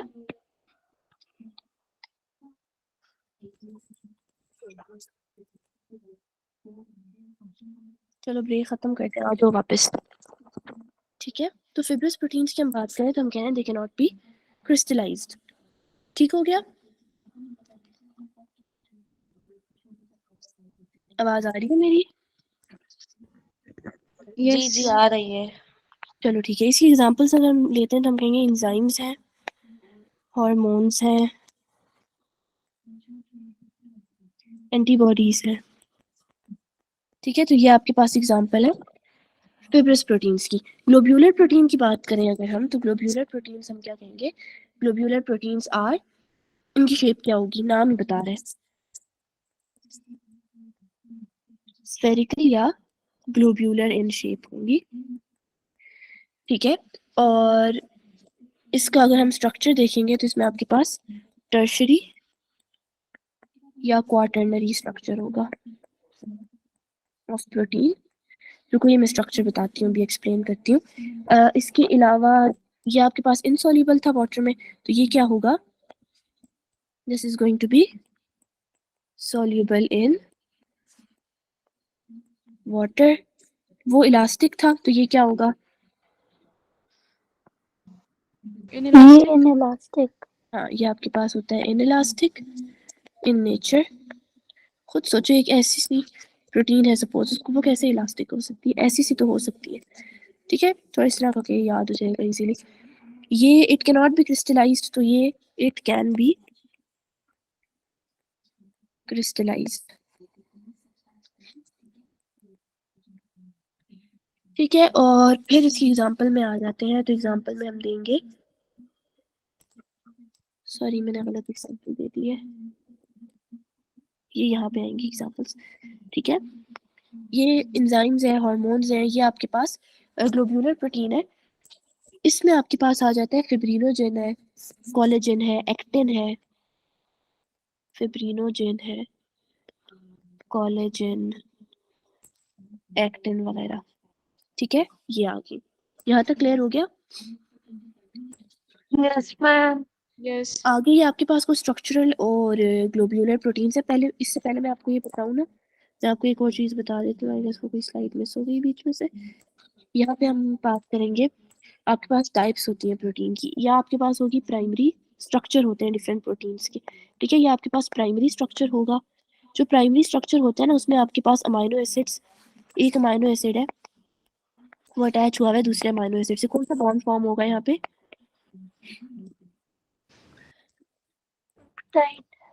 हाँ, पेप्टाइड बॉन्ड। यानी प्राइमरी स्ट्रक्चर में आपके पास कौन सा बॉन्ड होता है इसमें? Peptide bond. अगर मैं बात करती हूँ सेकेंडरी स्ट्रक्चर की, सेकेंडरी स्ट्रक्चर की, तो इसमें आपके पास अल्फा हेलिक्स होता है या बीटा चेन होती है। सॉरी, इसमें आपके पास अल्फा हेलिक्स होता है या बीटा शीट होती है।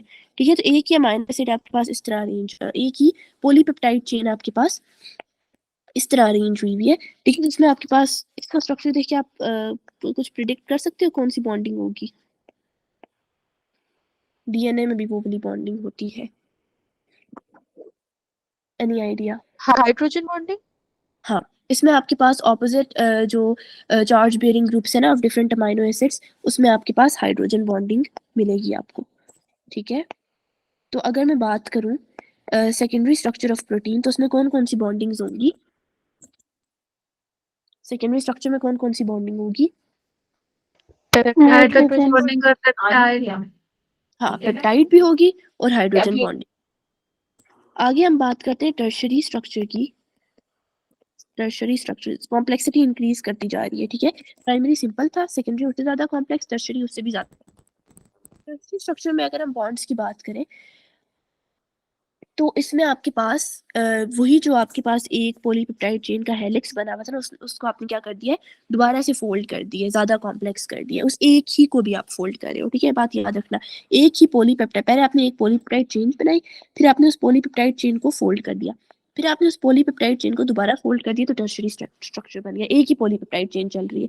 ठीक है, टर्शरी स्ट्रक्चर में आपके पास कौन से बॉन्ड्स बनते हैं? आयनिक बॉन्ड्स और डाइसल्फाइड ब्रिजेस। ये बॉन्ड्स याद रखने कौन कौन से कहाँ बन रहे। ठीक है, फिर आपके पास आखिरी आ जाता है, that is the quaternary structure. Ma'am तो टर्शियरी के अंदर हाइड्रोजन और पेप्टाइड बॉन्ड नहीं बनते। टर्शरी के अंदर हाइड्रोजन भी होगा, पेप्टाइड बॉन्ड भी होगा, चार साथ बॉन्ड्स होंगे उसमें। हाँ, ठीक है, जिस तरह सेकेंडरी के अंदर हाइड्रोजन बॉन्ड खत्म तो नहीं हुआ था ना, वो अमाइनो एसिड के साथ अमाइनो एसिड तो जुड़ा हुआ है। ठीक है, तो टर्शरी में आपके पास आयनिक भी है, डाइसल्फाइड भी है, हाइड्रोजन भी है और पेप्टाइड बॉन्ड भी है। ठीक है, आगे हम बात कर लेते हैं क्वाटरनरी स्ट्रक्चर की। तो ये आपके पास बहुत ज़्यादा कॉम्प्लेक्स स्ट्रक्चर है। ठीक है, और इसमें आपके पास हाइड्रोफोबिक इंटरैक्शंस होती हैं, ये हमने उस दिन पढ़ा था, हाइड्रोफोबिक इंटरैक्शंस। ठीक है, जिसमें आपके पास हाइड्रोफोबिक इंटरैक्शंस होती है। ठीक है, ये आपके पास कॉम्प्लेक्स स्ट्रक्चर है प्रोटीन का। ठीक है, and this is the quaternary structure. अब हीमोग्लोबिन में, इसमें आपके पास डिफरेंट चेन्स होती है, यानी एक पॉलीपेप्टाइड चेन, दूसरी पॉलीपेप्टाइड चेन, तीसरी, ये आपस में बॉन्ड हाइड्रोफोबिक इंटरैक्शन। अब मुझे ये बताओ कि मैंने हीमोग्लोबिन की एग्जांपल दी थी, तो हीमोग्लोबिन के अंदर आपके पास कितनी पॉलीपेप्टाइड चेन्स थी? 2 अल्फा एंड 2 बीटा। हाँ, तो कौन सी बॉन्डिंग होगी इसके अंदर? कॉन्ट्रेटरी। हाँ, क्वाटरनरी स्ट्रक्चर फॉर्म करता है हीमोग्लोबिन का आपके पास क्वाटरनरी स्ट्रक्चर, क्योंकि आपके पास डिफरेंट पॉलीपेप्टाइड चेन्स आपस में बॉन्ड फॉर्म कर रही है, तो ऐसा स्ट्रक्चर क्या होता है? क्वाटरनरी स्ट्रक्चर होता है। हो गया क्लियर? Yes ma'am. यस। कोई क्वेश्चन, किसी को कोई कंफ्यूजन हो? अच्छा, एक और चीज No. याद रख लो, एक और चीज इम्पोर्टेंट है वो भी कहीं लिख लो, इंसुलिन के बारे में भी इंफॉर्मेशन थोड़ी लिख लो। अगर कोई बच्चा यहाँ स्ट्रेंथ से है ना तो एसटीबी में इंसुलिन का लिखा हुआ है, that is it has primary structure, ठीक है। बट एक और बुक है, अब मैंने लिखा हुआ तो है लेकिन मुझे पता नहीं कौन सी प्रोविंस की बुक में लिखा हुआ है, लेकिन उसमें लिखा हुआ है कि जो इंसुलिन है उसका आपके पास टर्शरी स्ट्रक्चर होता है, ठीक है। तो जो आपकी बुक में लिखा हुआ है आपने वो फॉलो करना है, ठीक हो गया। मैम असल में कौन सा होता है? इंसुलिन आपके पास एक कॉम्प्लेक्स मॉलिक्यूल है तो उसके अंदर आपके पास टर्शरी स्ट्रक्चर होता है, ठीक है। लेकिन अगर आप सिंपलर स्ट्रक्चर में देखो तो उसके अंदर प्राइमरी स्ट्रक्चर भी है, ठीक है। अगर ज्यादा कॉम्प्लेक्सिटी की तरफ आओगे तो वो टर्शरी स्ट्रक्चर है बिकॉज ऑफ कॉम्प्लेक्सिटी, अगर थोड़ा इजी सिंपल रखोगे तो उसके अंदर प्राइमरी स्ट्रक्चर भी है, ठीक है। बट आपने वो फॉलो करना है जो आपकी बुक में लिखा हुआ है। एसटीबी का मुझे पता है उसमें लिखा हुआ है कि इट हैज प्राइमरी स्ट्रक्चर, ठीक है। प्राइमरी स्ट्रक्चर की एग्जांपल में उसने इंसुलिन दिया है, लेकिन कोई और बुक है मैंने लिखा हुआ है, मुझे बुक रेफरेंस नहीं पता, उसमें लिखा हुआ है कि इट इज टर्शरी स्ट्रक्चर है उसका, ठीक है। तो जो भी आपकी बुक में लिखा हुआ है आपने वही फॉलो करना है। इसमें आपके पास 2 चेन्स होती हैं, एक आपके पास है तो उसके अंदर 21 अमाइनो एसिड्स होते हैं और दूसरी चेन में आपके पास कितने होते हैं 30 अमाइनो एसिड्स होते हैं, और these are held together by tertiary structure है तो कौन सा बॉन्ड होगा? Ionic bond. हाँ आयनिक होगा या डाइसल्फाइड ब्रिज होगा, ठीक है। हीमोग्लोबिन का मैंने बता दिया कितना होता है, क्वाटरनरी स्ट्रक्चर में भी हमने बता दिया। अच्छा एक और भी किसी बुक में लिखा हुआ है कि आपके पास लाइसोजाइम जो है, लाइसोजाइम क्या है? एंड मायोसिन, उसका आपके पास टर्शरी स्ट्रक्चर होता है। लाइसोजाइम आपके पास एक एंजाइम है, ठीक है। लाइसोजाइम आपके पास एक एंजाइम है, ये लाइसोजाइम बैक्टीरियोफेज वाले चैप्टर में पढ़ा था। बैक्टीरियोफेज ने रिलीज किया था लाइसोजाइम, वहां से जो बैक्टीरिया थी उसकी सेल वॉल उसने वहां से क्या कर ली थी, डिसॉल्व कर ली थी, और जो उसका जेनेटिक मटेरियल है वो अंदर पेनिट्रेट कर गया था, याद आया? यस। और मायोसिन मसल कॉन्ट्रैक्शन वाले चैप्टर में पढ़ोगे, अगर नहीं पढ़ा ना आगे, तो मायोसिन भी एक प्रोटीन होती है, मसल कॉन्ट्रैक्शन में हेल्प करती है, तो वो उसमें होगा। तो इन दोनों का भी आपके पास क्या होता है, टर्शरी स्ट्रक्चर होता है, ठीक हो गया। अब आगे आ जाते हैं, ये बस एक टेबल है, इसको रीड करना है जस्ट। आपके पास कोलेजन है, कोलेजन आपके पास बोन्स और कार्टिलेज का मैट्रिक्स जो है वो इस्टेब्लिश कर रहा होता है, ठीक है। इलास्टिन है, ये आपके पास इलास्टिसिटी सपोर्ट प्रोवाइड करे to the connective tissue. Keratin आपके पास नेल्स में होता है, हेयर में होता है, ठीक है, इंपॉर्टेंट प्रोटीन है। ये आपको ये जो प्रोटेक्टिव कवरिंग्स है आपकी उनको स्ट्रेंथन कर रहा होता है। हिस्टोन प्रोटीन है, ये आपके डीएनए को क्रोमोसोम्स में अरेंज कर रही होती है, ठीक है। डीएनए जो आपके पास क्रोमोसोम बनने से पहले बिफोर सेल डिवीजन जो आपके पास जेनेटिक मटेरियल होते हैं वो इन द फॉर्म ऑफ क्रोमैटिन पड़ा हुआ होता है, ठीक है। क्रोमैटिन की फॉर्म में आपके पास जेनेटिक मटेरियल पड़ा हुआ होता है। वो क्रोमैटिन जो है वो हिस्टोन एक प्रोटीन है उसके साथ एसोसिएट होके क्रोमोसोम बनाता है। जो प्रोकैरियोट्स होते हैं उसके अंदर हिस्टोन प्रोटीन नहीं होती, बात याद रखना। इस वजह से हम कहते हैं prokaryotes do not have true chromosomes, उसके ट्रू क्रोमोसोम्स नहीं बनते, क्यों? क्योंकि उसके अंदर हिस्टोन प्रोटीन नहीं होती, ठीक है। आगे चलते हैं फंक्शनल प्रोटीन्स के ऊपर। तो एंजाइम्स आपके पास क्या करें, स्पीड अप करें बायोकेमिकल रिएक्शंस को। हार्मोन्स आपके पास जितनी भी फिजियोलॉजिकल एक्टिविटीज सॉरी जितनी भी फिजियोलॉजिकल एक्टिविटीज उनको रेगुलेट करें। एंटीबॉडीज आपकी बॉडी की इम्यूनिटी में हेल्प करें, डब्ल्यूबीसीज एंटीबॉडीज बनाते हैं, ठीक है, ताकि कोई भी फॉरेन एंटीजन जो आपकी बॉडी के अंदर एंटर हुआ है उससे वो एंटीबॉडीज लड़ सके। हीमोग्लोबिन बता दिया, ऑक्सीजन और कभी कभी कार्बन डाइऑक्साइड भी ट्रांसपोर्ट, कभी कभी नहीं मतलब करता है, ये स्मॉल अमाउंट में करता है बस, ठीक है। रेड ब्लड सेल्स के अंदर होता है हीमोग्लोबिन। फिब्रिनोजन आपके पास ब्लड क्लॉटिंग के अंदर इन्वॉल्व होता है और ये आपके अंदर ब्लड प्लाज्मा में फाउंड मिलता है, ठीक है। ब्लड को आप 2 कंपोनेंट्स में डिवाइड करते हो, एक आपके पास आ गया प्लाज्मा जो आपके पास लिक्विड वाला पार्ट होता है, दूसरा आपके पास आ गया ब्लड सेल्स, ठीक है। तो प्लाज्मा के अंदर आपके पास फिब्रिनोजन होता है, ये ब्लड क्लॉटिंग के अंदर इसका फंक्शन होता है ब्लड क्लॉटिंग में हेल्प करवाना। बाकी आपके पास आ गया ओवलब्यूमिन, ये एग वाइट्स के अंदर होता है, कैसिन ये भी प्रोटीन है, it is milk based protein. Bonds एक दफा दोबारा रिपीट कर देती हूँ, जो प्राइमरी स्ट्रक्चर है ना प्रोटीन का उसके अंदर आपके पास अमाइनो एसिड्स सिंपली एक दूसरे के साथ अटैच हुए हैं, तो अमाइनो एसिड जब अटैच होते हैं तो पेप्टाइड बॉन्ड बनाते हैं, हमने ऊपर पढ़ लिया। तो प्राइमरी स्ट्रक्चर में आपके पास पेप्टाइड बॉन्ड फॉर्म हो रहे हैं। सेकेंडरी स्ट्रक्चर में जो पॉलीपेप्टाइड चेन आपके पास बन गई थी वो क्या हो रही है, वही मतलब आप ये समझो आपने एक धागा लिया, एक धागे को बिल्कुल 2 एंड से आपने पकड़ा हुआ है दोनों हाथों में, ठीक है, तो वो आपके पास प्राइमरी स्ट्रक्चर है। आपने उस धागे को लपेटा, सेकेंडरी स्ट्रक्चर बन गया, ऐसे करके आपने उसे लपेट दिया। सेकेंडरी स्ट्रक्चर यहाँ पे बॉन्डिंग कौन सी होती है, हाइड्रोजन बॉन्डिंग। फिर आप उस धागे को मोर कॉम्प्लेक्स करके लपेट दो, ठीक है, तो वो आपके पास बन जाएगा टर्शियरी स्ट्रक्चर, उसके अंदर आयनिक बॉन्ड्स हैं और डाइसल्फाइड ब्रिजेस हैं। और क्वाटरनरी स्ट्रक्चर में आप ढेर सारे धागे आपस में लपेट दो, ठीक है, तो उसमें आपके पास बॉन्डिंग कौन सी होती है, हाइड्रोफोबिक इंटरेक्शन होती है। अगर आप क्वाटरनरी स्ट्रक्चर की बात करो तो उसमें आपको पेप्टाइड बॉन्ड मिलेगा, हाइड्रोजन बॉन्डिंग भी होगी, आयनिक बॉन्ड्स भी होगा, डाइसल्फाइड ब्रिजेस भी है और हाइड्रोफोबिक इंटरेक्शन भी है, ठीक है। यानी क्वाटरनरी स्ट्रक्चर में आपके पास पीछे वाले सारे स्ट्रक्चर्स की बॉन्डिंग प्रेजेंट है। अब खुद सोचो, क्वाटरनरी स्ट्रक्चर एक प्रोटीन में बना दिए तो अमाइनो एसिड से बॉन्ड तोड़ेगा तो नहीं ना, जब नहीं तोड़ा इसका मतलब पेप्टाइड बॉन्ड स्टिल देयर, ठीक है। जो इस तरह वाले स्ट्रक्चर्स हैं जो आप आपस में इस तरह बॉन्ड हुए में हाइड्रोजन बॉन्डिंग की मदद से, वो भी नहीं टूटेंगी, तो वो भी वैसे ही है। इसका मतलब एक क्वाटरनरी स्ट्रक्चर में हाइड्रोजन बॉन्डिंग भी प्रेजेंट है। हो गया क्लियर? किसी को कोई और क्वेश्चन हो, कोई चीज रिपीट करनी हो, कोई भी प्रॉब्लम हो? मैम हाँ हाँ। जैसे हमारे पास हीमोग्लोबिन होता है वैसे मायोग्लोबिन भी होता है मसल्स में, हम्म। तो उसमें जैसे हीमोग्लोबिन में 2 बीटा चेन 2 अल्फा चेन है, वो ऐसा मायोग्लोबिन में नहीं होता क्या? मायोग्लोबिन की मुझे स्ट्रक्चरल कॉन्फ़िगरेशन तो नहीं पता वैसे, ओके, मैं आपको देख के बता सकती हूँ। बट मायोग्लोबिन का काम होता है उसको क्या कहते हैं, ऑक्सीजन को स्टोर करना। हीमोग्लोबिन उसको ट्रांसपोर्ट करा रहा है, मायोग्लोबिन उसे स्टोर करवा रहा है, ठीक है। तो स्ट्रक्चर में देख, ओके।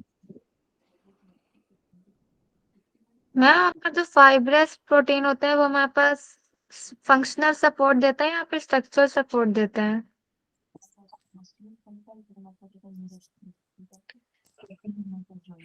फिब्रस प्रोटीन्स मैम दोनों इन्वॉल्व होते हैं क्योंकि वो फंक्शनल में फाइब्रोजन था और स्ट्रक्चर में फिर कोलेजन वगैरह था। स्ट्रक्चरल में, हाँ। अच्छा देखो, स्ट्रक्चरल में आपके पास कोलेजन आ रहा है, एक्टिन आ रहा है, इलास्टिन, हिस्टोन, ये आपके पास स्ट्रक्चरल प्रोटीन्स है ना। आप स्ट्रक्चरल प्रोटीन्स और फाइब्रस प्रोटीन्स को रिलेट करना चाह रहे हो? मैम मैं मतलब ये पूछ रही हूँ कि मतलब ये पर्टिकुलर ऐसे है कि मतलब हम आपसे गोबुलर प्रोटीन्स हैं, फाइब्रस प्रोटीन्स हैं सॉरी, तो इसमें मतलब ये पर्टिकुलर डिफाइन होगा कि कौन सा हमारा स्ट्रक्चरल सपोर्ट दे रहा है और कौन सा हमें फंक्शनल सपोर्ट दे रहा है। हाँ, तो ये प्रोटीन टू प्रोटीन डिपेंड करे। अब यहाँ पे फिब्रिनोजेन आपको क्या कर रहा है, फंक्शनल मैम सपोर्ट कर रहा है ना। हाँ, लेकिन कोलेजन आपको स्ट्रक्चरल सपोर्ट प्रोवाइड कर रहा है, ठीक है। तो ये डिपेंड करे कौन सी प्रोटीन है। इसमें आप ये नहीं कह सकते कि फिब्रस प्रोटीन स्ट्रक्चरल कर है, ग्लोब्यूलर प्रोटीन आपके पास फंक्शनल सपोर्ट, इस तरह नहीं है, ठीक है। ये डिपेंड करता है कि प्रोटीन कौन सी है। इसके अलावा अगर कोई क्वेश्चन हो। मैम बाकी हमारे इसके कौन कौन से टॉपिक्स रहते हैं बायोलॉजिकल मॉलिक्यूल्स के? बायोलॉजिकल मॉलिक्यूल्स के आपका चैप्टर कवर हो गया है ना? नहीं, क्योंकि आप लोगों के जो न्यूक्लिक एसिड्स रहते हैं, क्या रहता है, न्यूक्लिक एसिड्स। हाँ। अच्छा रुको, ये मैं देख लेती हूँ, क्योंकि आप लोगों का जो स्केड्यूल है ना उसमें लिपिड्स और न्यूक्लिक एसिड्स पहले कवर हो जाना चाहिए था। मैम वो मैम ने पढ़ाया था लेकिन वो हमने तो वैसे मैंने लेट ज्वाइन किया पेमेंट, लेकिन मैंने उनकी रिकॉर्डिंग सुनी, मुझे बिल्कुल भी समझ नहीं आए थे। अच्छा चलो फिर ऐसा करेंगे कि फिर हमें बीच में कोई मैम क्लास, तो इससे कभी जैसे आपने अभी आज बायोएनर्जेटिक्स पढ़ाना था नहीं पढ़ाया तो आप नेक्स्ट सैटरडे या संडे जो क्लास उसमें पढ़ा लीजिएगा। बाकी जो ये वाला न्यूक्लिक एसिड रहता है वो आप मतलब मंडे ट्यूसडे में किसी दिन क्लास ले लें, उस दिन कंप्लीट करवा लिएगा।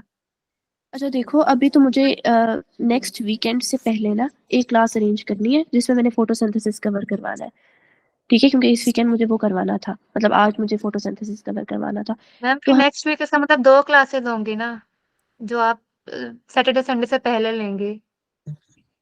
इस वीक होंगी ना, वो कमिंग वीक में 2 हाँ क्लासेस अभी होनी होंगी ना, चाहिए ना, एक। फिर 2 होंगी ना, न्यूक्लिक एसिड की भी और एक फोटोसिंथेसिस की भी।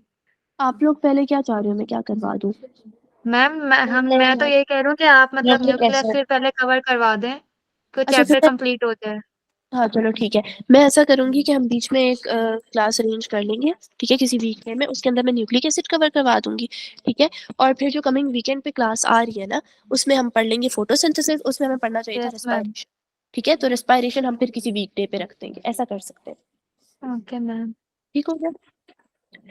यस फिर मैम। आप लोग क्या करोगे कि आप लोगों को मैं एक असाइनमेंट दे रही हूँ, आप लोग ये पूरा चैप्टर न्यूक्लिक एसिड छोड़ के या बल्कि उसको भी इंक्लूड करके अपनी अपनी जो बोर्ड की बुक है ना उससे पढ़ के आओगे, और क्वेश्चन कोई चीज़ समझ ना आ रही हो, कोई क्वेश्चन हो इस चैप्टर में से, वो आप लोग लिख लेना, क्योंकि न्यूक्लिक एसिड जल्दी कवर हो जाएगा, घंटे में ही हम कर लेंगे। उसके बाद आप लोग क्वेश्चंस पूछ लेना, ठीक है? कोई चीज़ रिपीट करवानी हो, समझ ना आया हो कोई टॉपिक, वो पूछ लेना, ओके ठीक है? मैम। ओके मैम, बस अभी आप ये नोट शेयर कर दिएगा।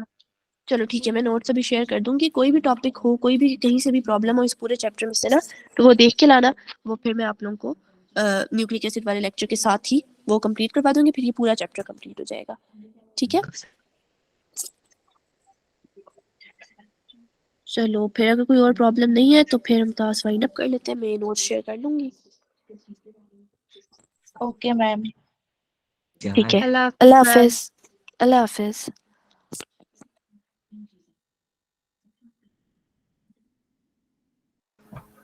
तो